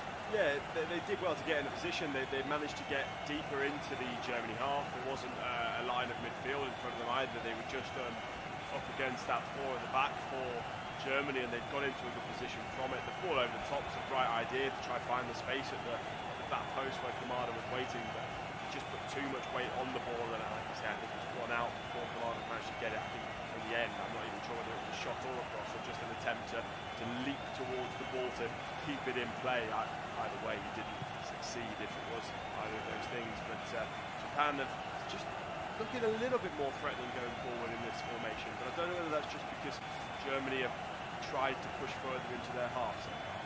Yeah, Japan, of course, still need a goal, just the one at the moment, but here they go down the left-hand side. Well, he looked a mile offside, Kamada, and doesn't take long for the flag to go up this time, essentially because the ball went to his feet. But we haven't seen too many players get beyond. Maeda's been playing up top. It hasn't happened very often, so a little bit surprised that it was Kamada there making that breakthrough, but of course we talked about it, Japan need to be more aggressive in this second half, and they're forced a mistake out of Ram, although Ram's done really well to win it back, and that might just have suckered 1 or 2 Japanese players forward. It's Ram in space down the left-hand side, plays it through into the box towards Havertz. Out comes Gonda, who's made the first stop. Musiala's got the second ball. His attempted cross shot is blocked. It would have been offside anyway. I'm not sure if that was Havertz. Must have been Havertz, I guess. And Gonda just getting there first. The space was there.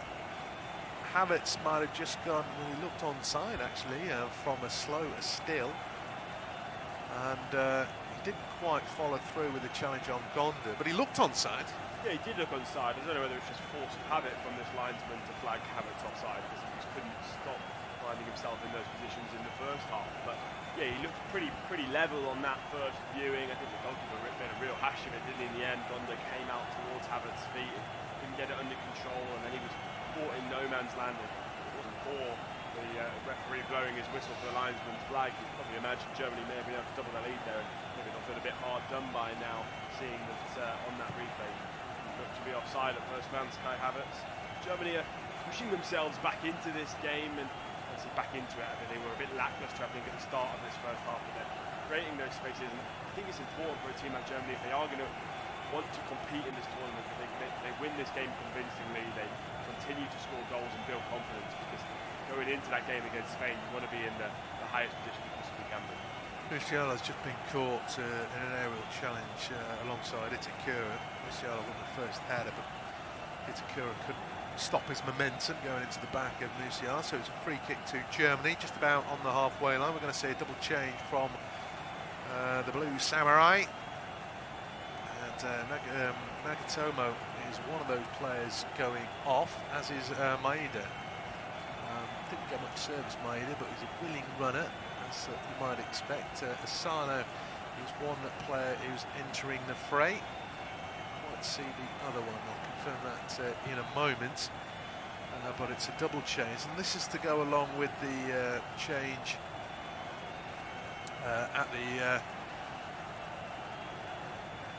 half-time. We'll come back to that in a moment, because Japan are on the attack down the right-hand side. Ball comes in, and it's turned away near post. Asano is playing through the middle. Mitomo's come on as well. Brighton forward. And so it looks like an attacking move, because Nagatomo had kind of been promoted from his left-back position. And that's a decent break from Japan, but Rudiger, who's been solid. In fact, the touch came from Asano, not Rudiger, wide of the near post, well wide of the near post. That's why I was thinking it was going to be a corner, but it's the touch. But already there's some promise there. Asano in the middle, and Mitoma providing a cross. Yeah, they've made an instant impact, haven't they? I think that it looks to me as if the Japanese manager has made the decision that his tactical change at half-time hasn't worked. I think taking off the left back and bringing on two attacking players, I think he's probably going to stick Tomiyasu in a left back now, and he's going to go back to a 4 rather than that 5. So probably made the decision that even after just 15 minutes of the second half, it wasn't working, and they need to be more attacking, and they look to be now that those two are on. Asano, obviously former Arsenal striker, Mitoma playing in the Premier League with Brighton. It's high quality, talented players that can influence this game, so it should be a really intriguing remaining 30-odd minutes to see who takes the spoils away from this game. Endo has just given the ball away as a chance for Germany to break. They're asking an awful lot of Musiala, but he has done really well to keep it in on the left wing. Now he's having a run at Itakura. Itakura's done well to hold him up. Support comes from around. Ball in towards the near post. Diving header away from Yoshida. Sakai's tried to keep it in, but all he's done is give it straight back to Raum, and Germany have it near the halfway line. Kimmich, though, has a little bit of time and space. Schlotterbeck in full, feeding it back out to Raum. There's been a willing runner down this left-hand side. Musiala takes a lovely little touch off Havertz. Now it's Gundogan into the day, goes for goal. Oh, it's at the outside of the post. Gone behind, goal kick. Arguably as free a flowing move as Germany have pieced together in this game. Just not quite the right side of the upright. Still 1-0. No, he does well, doesn't he, to carry this ball forward. Gundogan just picks it up and opens up his body, trying to guide the ball almost into the bottom left-hand corner, his bottom right. And it just clatters it against the outside of the post. But they're just pushing and pushing Germany, and their quality is starting to push through as they do come forward now, because the amount of quality attacking players they've got really would imagine they will score another goal. Here's a chance for Gnabry down the right-hand side. This time he tries to pick out Havertz. It's blocked near post by Yoshida, and then Tomiyasu is bringing it away under a little bit of pressure. Japan trying to play the way under trouble. In the end, Tomiyasu worked out wide by Japan in a defensive position. Here come Japan though, there's a bit of space through the middle, and there's not closing this space down. It's played out to the left hand side, and then Asano's got Mitoma far post. I think he's gone for goal. It's well wide, it's a rock and a hard place. Mitoma probably wasn't quite as up in support as Asano would like. Forced his hand to go for goal. Disappointing shot. Yeah, they do well to break out. It's Mitoma that brings it across the halfway line. He plays it on that left hand side where Asano picks it up, and you just think Asano maybe if he could just cut back and find Mitoma on the edge of the area, or like you say, there's Junior Ito was running into that back post for them, so there was plenty around to try and aim for, and in the end he just went for goal himself. But I just wonder whether it's just a rash decision as the ball's being given away. A dangerous position here. Yeah, it's with the right hand side again, and Mitoma this time his cross doesn't beat Schlotterbeck. Germany, we've said it a few times, it's giving the ball away inside their own half. Gundogan is now leading the breakout, being tracked by Tanaka, but Muller's there.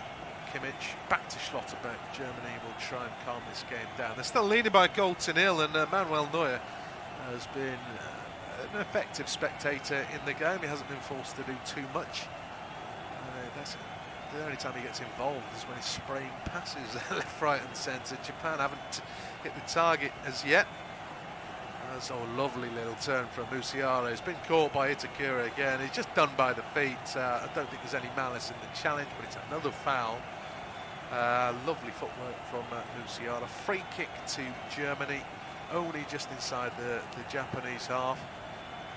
And it looks as though the referee wants to keep his cards in his pocket. I think it's just a talking to for Itakura.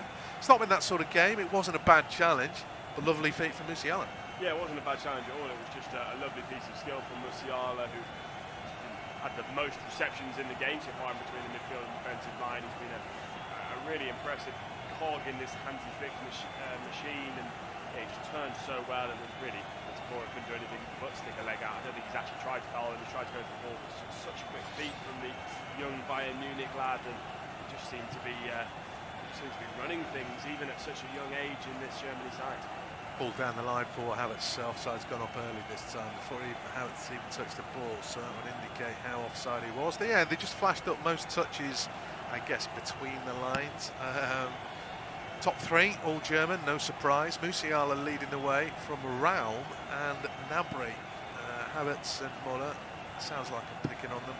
The two in the middle haven't featured in this game. Gnabry's playing right, Musiala left, the left back's involved. The two in the middle are not quite getting involved. I mean, is that a Germany problem, or is that simply Japan have blocked off that avenue? Well, they're playing with two defensive midfielders, aren't they, Japan? They're playing with two defensive midfielders sat in front of four, so you've got those two sort of sat trying to block those central passes. They've almost forced them out wide, and they've had a bit more joy from it. I think Musiala's managed to drift in centrally a bit to receive a few of those balls, and Gnabry's found himself in a bit. I think, like you were saying earlier, to come to Germany's defence in that is that it's such a fluid front almost four. They're all swapping positions, they're all moving around from wing to central. The only person that I've been relatively unimpressed with has actually been Kai Havertz. He's been found himself offside so many times and he hasn't received the ball much. But no, I think Thomas Muller's done his part to feed in between the angles, and I think Musiala and Gnabry have certainly been the better ones. And almost because Niklas Süle's been playing that deeper role of a third centre-back rather than a right-back, that's allowed Raum to get up into more attacking positions. Rudiger again comes to Germany's rescue in the sense that Asano's making a good run. Chuckle pace there, Rudiger. He enjoyed the little battle. Mitoma might be offside here, and the flag has gone up. But they have been more attacking. They've got bodies downfield more often. There's only been 19 minutes in the second half. They've just, I mean, the scoreline would dictate that's what they're going to do, but they're out trying to do that. Obviously, they're aware of the situation, and Hajime Moriyasu has mixed things up. He tried a different formation, didn't quite work, so he's changed the personnel and gone more attacking. And I guess it is working in the sense they're getting more possession downfield and offering more of a threat, but Neuer still hasn't had a save to make. 65 minutes ticks over. Looks as though Germany are going to make a change in the not too distant, and I think that was Leon Goretzka who's coming on at some point. Now, whether that's like for like with one of the central two, or just taking off one of the forwards would be open to question. Japan are on the attack. That change hasn't happened yet.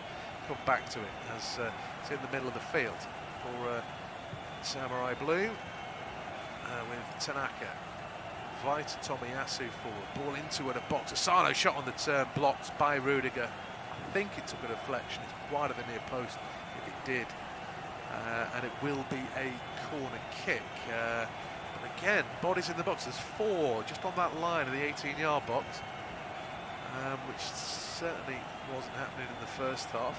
It makes you feel sorry for a lone frontman in that situation who gets subbed to get more attacking players on, because he was all on his own, Maeda, for most of that first period. Corner comes in anyway for Japan. Deeper one this time, and Itakura won the first header. Schlotterbeck prevented Neuer having to do any work by headering it away, and it will just be a throw in. But probably for the first time, Japan have beaten the first man, and that's probably on target. That might have actually been creeping in. Yeah, it's actually a good piece of defending, isn't it? Nearby Schlotterbeck gets his head in the way, he's aware of the situations. It's going to be Hoffmann and Goretzka that are going to come on for Germany in that. What's happening there? I think it might be Thomas Müller who's one of the ones to make way, and then Ilkay Gundogan the other one. So yeah, you're taking off one of your attacking players and then one of your midfielders. I think it allows them to be a little bit more controlled in the midfield, which they've not been as much so in the second half as they were in the first. Yeah, it's obviously a double change. Not really in a rush to get off, Ilkay Gundogan. There you go. Why would he be? His side's leading. Goretzka is, as Josh said, handshakes all round. Germany leading by a goal to nil. Defending and attacking throw for Japan, although Japan have made hard work of this. And in the end, loose-ish pass means that the ball is back at the feet of Gonda. Japan will have to build from the back. I mean, was I wrong having a go at Thomas Müller? I just didn't think he got involved at all in that game. No, he's quite a passive player as he goes anyway, isn't he? He likes to make unselfish runs, he likes to be a physical presence when balls come into the box. He's not quite the playmaker he used to be at times, but no, I'd have to agree. I think there was certainly a lot more from other players in that German attack. Here's a chance for Japan, headed into a box. Chance now, Rudiger shut the door. Asano pulling the trigger. It was a long diagonal from Japan at the back, and a rather unselfish header from Sakai. He's made the run to start with, and then he's out-jumped Rahm. He looked onside.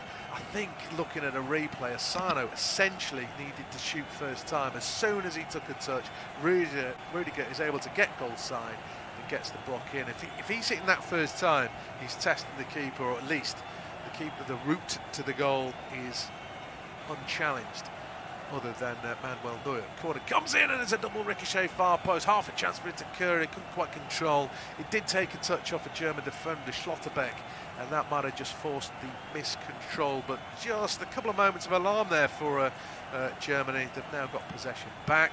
They've also got a quarter of the game to go, leading by a goal to nil. I guess this match is still anybody's at the moment. Here's Josh. Yeah, they're pushing and pushing now, though, aren't they? Japan, Germany have been the dominant side as far as possession goes, and they've certainly been the better team, but the magic of the World Cup is that the better team doesn't always win, as I'm sure Argentina and their fans will tell you. Saudi Arabia putting in a valiant defensive performance to break a few Argentinian hearts yesterday, and maybe we'll see hearts broken in this game as Japan try and force their way into it. Ball out on the right-hand side with Sakai. Looks like there could be another substitution in the offing for the Japanese side. Ball goes forward by Japan, headed away well. It's brought down well enough. Looking for the feet of Asano. Cleared away, but straight into the feet of Kai Havertz. He lays it off to Gnabry. Gnabry finds Musiala. So tricky when he gets the ball at his feet. There's not much of getting him off. And Kimmich plays the ball over the top towards Gnabry, and then a shot from Hoffmann, and straight down was Gonda. A fantastic save for the Japanese goalkeeper. Yoshida has his hands up. They're all saying it should have been offside. Nothing's been blown up by the referee yet. It was a fantastic save by Gonda. Musiala plays the ball down the left-hand side now to Rahm. Rahm into the middle. Gnabry's there with a head. Gonda with another brilliant save, and once more he gets down as a third attempt from Serge Gnabry is stopped by goalkeeper Suishi Gonda, who does so well to keep that ball out the back of the net. It should have been 2-0. Yeah, I mean, the chance is the header, isn't it? The other chance is a little bit of a tight angle, but I mean, Gnabry's all of a sudden come alive. He's actually getting into the box. Hoffman could have done a bit better there, but Gnabry's then kept it alive. He's had a curler, which is palmed away, and then once it's come back in through Musiala and Raum, who is it at the far post again? Gnabry, header. I suppose he's not renowned for his header. He did, to me, look as though he did the right thing, headering it down, but it was almost as if his body was a little bit too far away from the ball and he couldn't quite get the power. Has been a substitution for Japan in amongst that. It's just as this corner comes in, it's headed away. It looks like it's Doan that has come on. He's come on for Tanaka in midfield. So Doan comes on, another change for the Blue Samurai, another midfield change as Doan enters the pitch. The corner not really amounting to much, but it has amounted to a throw-in to Germany, deep inside the Japan half. It's Raum on the left-hand side that takes it, receives the ball back, plays it to Schlotterbeck. A lot of pressure on them now, though, from the Japanese shirts as they fight their way up the pitch. Ito trying to get towards Neuer. Neuer clears long, he's searching for Musiala. Header won by Sakai, down now, though, by Raum, and Sakai still fighting in, but he's lost out to Gnabry. He tries to squeeze one round the corner, it's intercepted, and then one back straight again by Germany, and then Sakai comes across. No, that time it was Endo that did well to get it out, and the ball's just pinging around in midfield, and Japan finally have it back. Endo's brought down to the ground, this time by Leon Goretzka, and finally the referee blows his whistle as bodies were falling to the floor all around, wanting something, and it falls in Japan's favour. Yeah, I think he was a little bit lucky there, Goretzka, in the sense that I think Endo was as tired as much as anything, hence he went to the floor, because Endo put in a real little shift there. He's winning the ball back, he's then bringing it clear, he's riding challenges, he kind of lost the ball, he's tackling to win it back. I just think he was a little bit exhausted, and Goretzka looked to me as though he got a piece of the ball, but certainly this game has changed since Germany scored. I know that was the first half, but the second half has been much better to watch from Japanese supporters. Viewpoint, ball into the box, could be a chance. Oh, what a save from Neuer, follow up, placed over, unbelievable miss, really. Fantastic save as well from Neuer. A floated ball in the box. I think Asano somehow was unmarked, and the save has been made. I didn't quite see who made the follow-up, but he should have scored. He certainly should have scored. I think it was Junya Ito that's got the follow-up shot in. It goes in, Asano's the one that gets it down, and then I think it's Sakai who should have scored the second one. The right-back's made his way all the way into the box. A brilliant save by Neuer. It's Ito that misses the initial one, and then he just got to put that one in the back of the net. Sakai, he's on the floor in frustration, and then a shot at the bench as the Japanese substitutes are all on the floor. Just can't believe their side haven't leveled things up in this game, but they're putting in a fight, they're putting up a fight, the Blue Samurais, and Germany are struggling to keep hold of this game at the moment as the ball is with Tomiyasu, plays it back to his goalkeeper Gonda. They've got to get the ball forward. There's still 15 minutes to play, but they need to play with momentum now that they've had that sort of opportunity. Japan, the ball goes out on the right-hand side. Sakai can't win it as Raum heads it out. The German side's beginning to look tired. It's going to be a final change for Japan, their fifth and final change in this game. And it is their top goal scorer in this squad. It's Minamino, the Liverpool man, who comes on. So another attacking presence, and it's Sakai, the man who's just missed that opportunity, that goes off the pitch. So certainly an attacking outfit now with Minamino on the pitch. He's definitely probably, well, their most high-profile player alongside Tomiyasu. All on the right-hand side now with Ito. Does well to ride a challenge, trying to find a pass down the right-hand side to Doan. It's blocked, but back now to the feet of Ito. It's all the way back to Yoshida. Tomiyasu on that left-hand side. Plays it now to Mitoma. He's high up on that left wing. Right into Mitoma, puts it on his left foot, plays it across. Minamino gets a shot across, and it's come down and it's in! Japan have levelled things. They are level. The magic of the World Cup continues, and it's substitute Doan that levels things up. Germany won, Japan won. Yeah, fantastic for the game. Obviously, they've mixed things up. They've changed formation, changed personnel. They've given it a go. They've left themselves more exposed at the back. But it's because of this. They've given themselves a chance of scoring, and that's exactly what they've done. I mean, Germany haven't had too much defending to do, but there have been chances. We were just saying that Sakai really should have scored just 2 minutes ago. Germany haven't heeded the warning. Doan's got an equaliser and 15 minutes to go. This game is anybody's. I've got to say, full credit to Japan. They've risked it for the big result. I'm not saying they're definitely going to get it, but they've committed bodies forward. Is Neuer at fault there? I don't know. I just don't think Germany have defended particularly well. They didn't heed the warnings from moments ago. And, well, what can you do? Neuer's made a couple of good saves now. If he doesn't make a save there, there's a tap in far post. So he had to do something. Unfortunately for him, he's parried it to Doan, who's just smashed it into an empty net. Germany's defence doesn't look particularly rock solid on the evidence of this second half in particular. No, they've been not as solid as they'd like to be, but there were so many men forward for Japan. They're pushing more and more forward, and they thoroughly deserve to be level in this game on this second half performance. That's for certain. There's scenes of the jubilant fans inside the stadium who are obviously pleased to see their side putting in way more of a performance than I think so many thought they would in this game. It's Germany won, Japan won. The magic of the World Cup continues. We've seen incredible results already, and we've not even got past the first round of group stage games. Antonio Rudiger trying to steady the ship now for Germany as they tick on in this game. Less than 15 minutes remaining for them to try and regain all 3 points that their FIFA ranking position would suggest that they deserve. Maybe not their second half performance.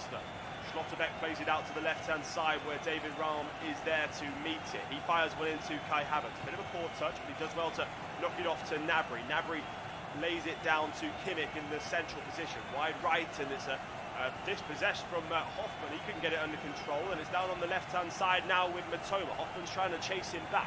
Matoma's just going to carry him forward, waiting for more shirts of blue to join him up there in an attacking sense. Matoma still holding onto the ball, still waiting for support. In the end, has to go all the way back to Yoshida. He plays it across to Itakura. Japan are the team in control of possession now, fired in well. Now with Doan. Doan plays the ball over the top. He's searching for Minamino. Minamino brings it down towards the corner flag. Hoffman in his way. Blue shirts in the box if they want to play a ball into the centre. It's now with Matoma. Matoma just dinks one in, searching for Minamino. A chance for him to play a ball in towards the middle, but the strong presence of Niklas Süle watches that ball out for a German goal. Yeah, I know, it's easy to say, but I'm glad he didn't throw himself down there hoping to win a penalty. He's just a bigger man coming across. He didn't make too much of it. Fair play to Minamino. I mean, there's a massive size difference there. Just look at it. He's about head and shoulders and about 10 stone. Double change for Germany, and I'm a little bit surprised that Musiala's going off. I'm not that surprised that Kai Havertz is going off. Mario Götze is one of those players coming on. World Cup winner. World Cup winning goal from him 8 years ago. Didn't quite see who the other player who went off was. Just going to get confirmation who came on rather. Füllkrug has come on as well. But yeah, I'm not convinced Havertz works as a number 9. I have to say, he rarely works as a number 9 for Chelsea, and I don't think it's any different for Germany. Well, he spent his best time at Bayer Leverkusen playing in the number 10 position, and he's really being used as that outlet in any sort of fashion since then, whether it be for Germany or Chelsea. So Füllkrug and Götze come on for the Germans. Mario Götze making way for a young man with all the weight of the world on his shoulders to be replaced by the man who had all the weight of his world on his shoulders back in 2014. Yoshida slides across and knocks the ball out for a corner to Germany. We're ticking towards there being just 10 minutes left in this game. There's about 10 and change at the moment as we head towards a corner on the left side for Germany. It's going to be an in-swinging corner. Scenes of a pretty nervous-looking Hansi Flick as he waits for his side to just take this corner. It's going to be Joshua Kimmich who takes it. Got a good set-piece delivery on him. Not really having a point putting him in the box from his height. In-swinging corner comes in. The goalkeeper comes up and he comes out. There's no one there to greet it from him, but there is an Antonio Rudiger head, but it's too high and he heads it over the goal. So 10 minutes left to play. Germany 1, Japan 1. This game is anyone's at the moment. Definitely anyone's, and I think Japan are offering as much threat as Germany. That's not to say they're going to win, but obviously in the first half they looked dangerous when they got more than 2 bodies in the box. That wasn't happening very often. The second half, when they get the ball, they're getting bodies forward, so they're trying to win this as much as Germany are. And I think Germany are probably going to rue that first half. I said they'd be all right. But they haven't played particularly well in the second half. Defensively, they look a little bit lax. I mean, the goals, the danger, there's could be a chance in behind here. No, it's just got too much on. It's going to run in through to Neuer. It was Mitoma making that run. He's had an impact since he came on. But they haven't adapted well to the changes Germany has a team, be it theirs defensively or the changes that Japan made. Because, I mean, Neuer's made 2 saves. And you're just thinking, well, where's the marking? There's a side that's 1-0 up and somebody's got a free shot, a free header. Where is the marking for that side? So they've been disappointing defensively, but it's made for a much better second half. They've still got quality and they could do something with it. Hoffman tries to play across into the box. There's a defensive involvement from Mitoma there to just block that cross out. It goes out for a corner to the Germans. So historically impressive when it comes to the World Cup. Germany a spread out bunch of World Cup wins, and hoping to add one, but not performance. Will add another star on top of their badge. Corner kick on the right hand side for Germany. It's going to be Joshua Kimmich once again on that side, so this time it's an outswinger. Joshua Kimmich plays the cross in, it's headed away, it's a 4-corner all told. Headed away well by O.A.T. Still Germany's ball. It's on the left-hand side with Raum. He's had a good game so far. Raum plays that ball down that left-hand side, looking for Mario Götze. Seems strange to see him back in a Germany shirt. So far off the pace of top-level football for a long time, Mario Götze, but he's back again. But it's Japan who have the ball now. A free kick just inside their own half as Schlotterbeck leaves a foot on Endo. Endo goes down. I think there'll probably be a bit of added time towards the end of this second half as well. There's 8 minutes to play, and you'd imagine there's going to be almost at least 10 in total with not added time, 8 plus 2.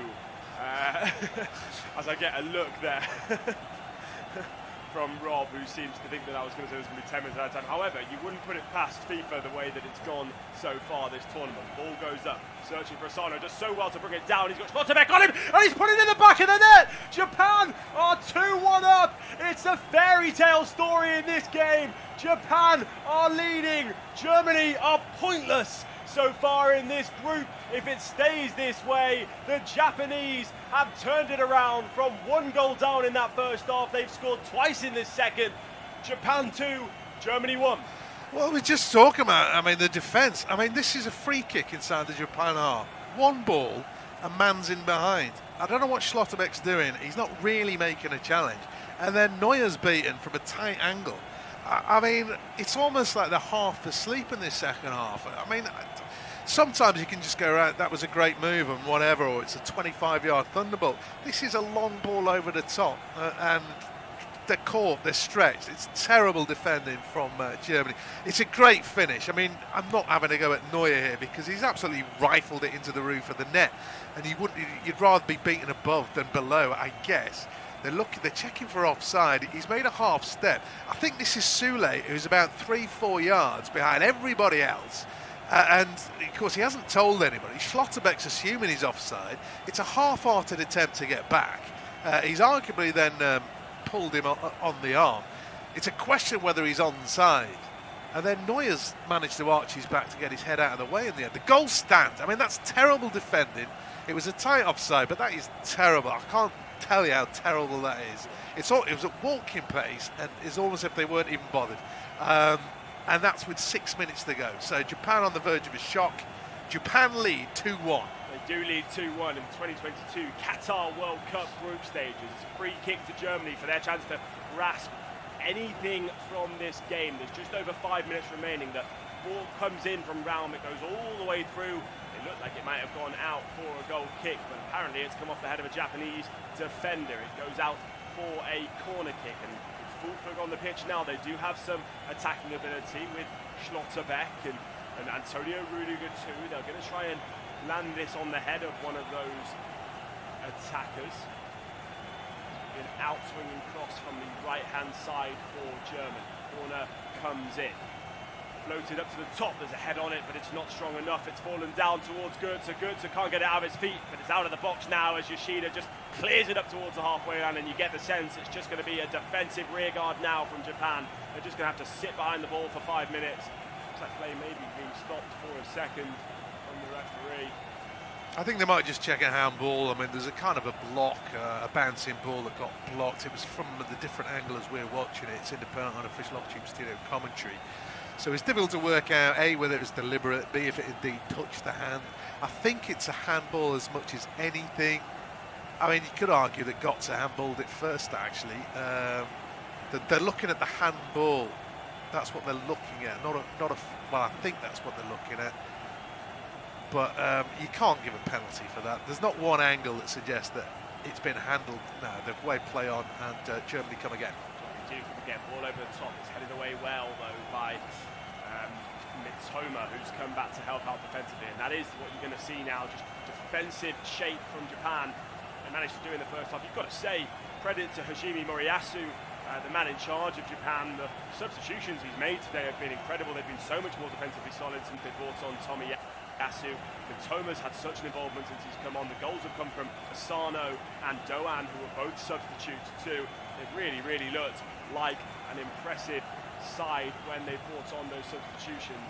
Not long left to play. They might have a dream start to the World Cup. Japan. Schlotterbeck plays the ball across towards Goretzka. He lays it off to Sörli.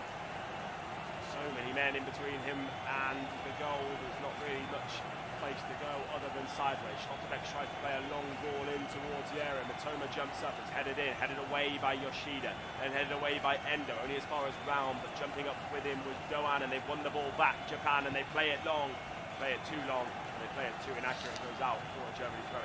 Yeah, I mean, Germany could point to that first half, but I think there's as much about mentality as anything else. 1-0 up, we don't need to do anything, but I'm saying Muller's not doing anything, Havertz is not doing anything. What is Sula doing on the pitch? This is when they're bossing again. They're playing with effectively 8 players, and they're not really bothered about a second goal.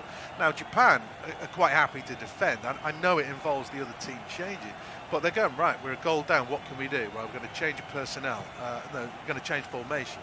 We're going to change personnel. That's not quite working. Okay, we'll be more attacking. They're being proactive, and Germany are kind of just going through the motions. Their goals come from a penalty. Yes, Musiala missed a good chance. Gundogan hit a post. Gnabry had a couple of quick-fire efforts, but I don't think they've gone full-blooded for the win. I think they were just happy to coast. I mean, Soule's still playing at right back. He hasn't crossed into the opposition half. Raum's been effectively a left winger, so I don't understand the thinking there. Why not have it both sides? I mean, I'm not necessarily mowing it. If Germany want to lose, they want to lose, but there's a lot of pressure on their next game now. Well, you know, we're assuming Spain will beat Costa Rica, but they're under a lot of pressure now, Germany. Certainly are under a lot of pressure. You never know whether Spain will beat Costa Rica. You can join us on this service for the commentary of it. It'll be another heartbreak for one of the big teams and jubilation for one of the smaller nations. Costa Rica obviously put in a fantastic little run in 2014 on the right-hand side with Hoffmann now for Germany. There's just over a minute of regulation time to play. We'll wait and see what the officials have added on in this game. There's going to be a last roll of the dice for Germany as well. It's going to be Serge Gnabry off, and it's going to be Youssef Moukoko on. He's so young, Moukoko. He's put in a big shift at Borussia Dortmund so far this season. Weight on his shoulders as well. Expectations for that youngster. So on comes Youssef Moukoko. On the right-hand side now, ball crossed in towards the middle. The head is on it in the end from Fulkrug, but it goes wide. Germany have maybe given away their last chance in regulation time. It's a goal kick to Japan with 30 seconds left on the clock. I'm really intrigued to see how much time is going to be added on in this game. There's been so much so far in this World Cup, and I'm sure the referee has been stopping his clock as time has gone on. The Japanese fans on our pitch as independent Off-Tube Studio commentary looking full voice, supporting their nation through this World Cup, and it would be a historic result for the Blue Samurai. Ball goes out on the left-hand side, throw into Germany, thrown in by Schlotterbeck searching for Rudiger. Rudiger across to that deep role of Niklas Süle. You speak about how they've just not got the fullbacks right. It's always been an issue for them fullbacks. I spoke earlier, he really tends to be a centre-back. Süle, Rahm is a converted fullback. It is 7 minutes of added time, says the fourth official. So 7 minutes for Germany to get something from this game. 7 minutes for Japan to hold on to a historic result for the nation. Ball on that right-hand side once again. Süle is the one playing it across to Antonio Rudiger. Rudiger's got Schlotterbeck to his left. He does find the Borussia Dortmund centre-back. Head up from Schlotterbeck. Gets the ball out of his feet. It's just too many shirts in his way. He has to go lateral once again. Kimmich drops in to try and move the ball forward for Germany. Now on the left-hand side with Rahm. There's such a lackadaisical approach from Germany at times. There's so much energy in this Japanese team. They want to be first to every ball. They want to be in the way of everything. Yeah. I mean, they do. I mean, obviously they've got a purpose now. They're 2-1 up, but they've done it in the entire second half. Okay, they looked a little bit scrambly. Perhaps lacked the killer pass for a long time in the second half, but it wasn't for a lack of effort. They committed more bodies forward. Those same bodies have got to get back. They've been full of running, and credit to them. I mean, I think Germany have lacked a lot of creativity in this game. Even the changes that they've made, admittedly, a lot of the changes have come when they were leading. But I mean, you wouldn't fear playing Germany, should they overcome this setback and get into the knockout stages, whoever they come up with. Musiala might have a good game, and I guess Gnabry, but I mean, Havertz and as I've said, Muller didn't do an awful lot. It's not like Kimmich and Gundogan or Kevin De Bruyne in midfield. They've only played with one fullback getting forward. I mean, where's the danger for Germany? Hoffman's come on, Füllkrug's come on. Obviously, Moukoko hasn't really got involved yet. I mean, Götze, he was decent 8 years ago. He hasn't played. I was an understake at the back. Could be a chance for Japan. Yes, Asano has managed to pick off a loose pass. He's firing down the right-hand side. He's got support in the shape of Doan. Doan does receive the ball off him, and they're just sort of headed towards the corner flag. At first, they might go for it, but they've managed to find the ball through to Endo. Endo trying to squeeze one through again to Minamino, and Minamino is just trying to chase the ball as it has been picked off by Germany. Now they need to get back into shape, Japan, as Germany look to counter-attack. Joshua Kimmich on the ball. He's orchestrating how the attack looks to go. He's pointing his arms, looking for a long ball forwards, sends it forward. Forward it goes. Füllkrug gets his head on it. Moukoko's the one chasing after it. Here is the young Yusuf Moukoko on the left-hand side. Tries to foul one across the face of box. Goretzka gets at his feet, and it's picked off of him and cleared away. There's shouts for a penalty, I think, from Germany players. They believe that Füllkrug may have been taken down in the area. It's going to be stopped. Yoshida doesn't seem happy about it. We'll have to wait and see what happens. Moukoko plays the ball through. Yoshida gets his foot across. They both go into each other. He's given the VAR a decision to make. I think, if this is a penalty, you might as well give up in pretending what a penalty is. You might as they haven't. Füllkrug from behind Yoshida. Neither player has touched the ball. He's ran into Yoshida and gone down. So thankfully, it didn't take long to sort that one out. I mean, it's almost laughable that they're appealing for it. So credit to the officials. They didn't buy it. It's terrible from Füllkrug. Around with the throw-in for Germany as we're about 93.5 minutes have gone. So looking at about 2 or 3 minutes remaining of this added time. What we would say on that front, though, is that that's really good. Takes a shot from distance, and it's just gone wide of Gonda's goal. Is that we have seen Tomiyasu go down for about a minute during this 7 minutes of added time. We've just had that VAR check. The ball's been out of play a few different times. I think we might go past this 7 minutes and on and on. There's going to be a nervy wait for those Japanese fans and a frustrated wait for the German fans who are such high expectations of their nation, of their players. Host one of the best leagues in the world with some of the best teams in European football. So many fantastic players playing all across Europe at the top level. They've not put in the performance that those players would expect today, but the Japanese side have put in that performance. They have performed to an elite level, played the game plan exactly how they needed to. Ball goes forward from Hoffman. It's fallen down to Goretzka, and he shoots from just outside the area. and it's just wide of the post. He almost toe poked it, but he managed to get a lot of power on it in doing so, and it's grazed just wide of the post. Yeah, I mean, obviously the danger's there. They've got a big physical presence up top now, and they're going to commit bodies forward. They've won the loose ball. They're winning the aerial battle, and there's a little bit of space there. He's running onto it as well. Obviously, Japan backpedaling, worried about losing that first header. And you know what? I think he should hit the target. He might be stretching a fraction, but, you know, he's playing for Germany in a World Cup. Nobody around him. He's running onto it. I think he should at least test the keeper there, but mighty close. Still Germany on the ball. Ball goes forward. It's headed and won back well by Japan, and they could have had just a little bit more composure from Endo in midfield, although Asano has done so well to get on the end of that one. He's managed to win the ball back high up the pitch, and Manuel Neuer has had to come out to sort things out. There's that sweeper keeper roll. Ball goes forward from Schlotterbeck. Headed almost away by Matoma, but it landed in the back of Hoffman. Throw into Japan. 1 minute and 10 seconds left on the clock in added time. A chance for Japan to just control the ball a bit. The pondering Hajime Mariyasu is proud of his side on the touchline. The Japanese fans in full voice inside the stadium. Japan 2, Germany 1. Less than a minute left to play. Ball on the right hand side. Free kick to wide on the right hand side. A serious crossing opportunity about 25 yards out. Manuel Neuer has made his way forward. The German and Bayern Munich goalkeeper searches forward, looking for an equaliser in this game for Germany. Free kick on that far side. It's Joshua Kimmich that's going to take it. It will be an in-swinger. One-man wall for Japan as the referee just tries to organise the box.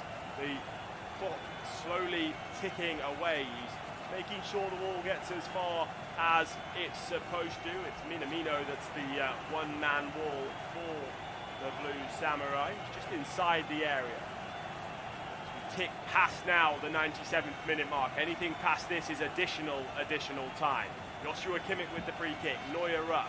Fulkrug up, Rudiger up, Schlotterbeck up, they're all up for Germany.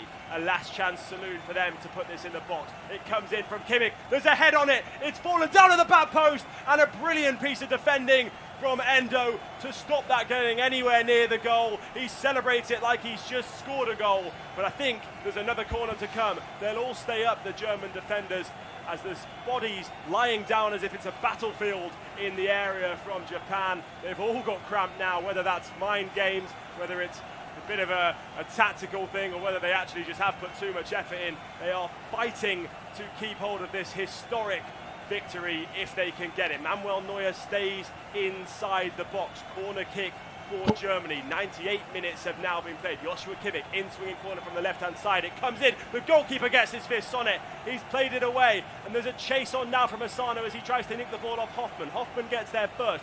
Ball in now on that right-hand side. A chance for a cross in from Germany. It's blocked out well by Minamino. Throwing on the right-hand side, and the referee blows the whistle. It's all over. It is a historic win for Japan. A first game in this tournament. They lead the group. It's Japan 2, Germany 1.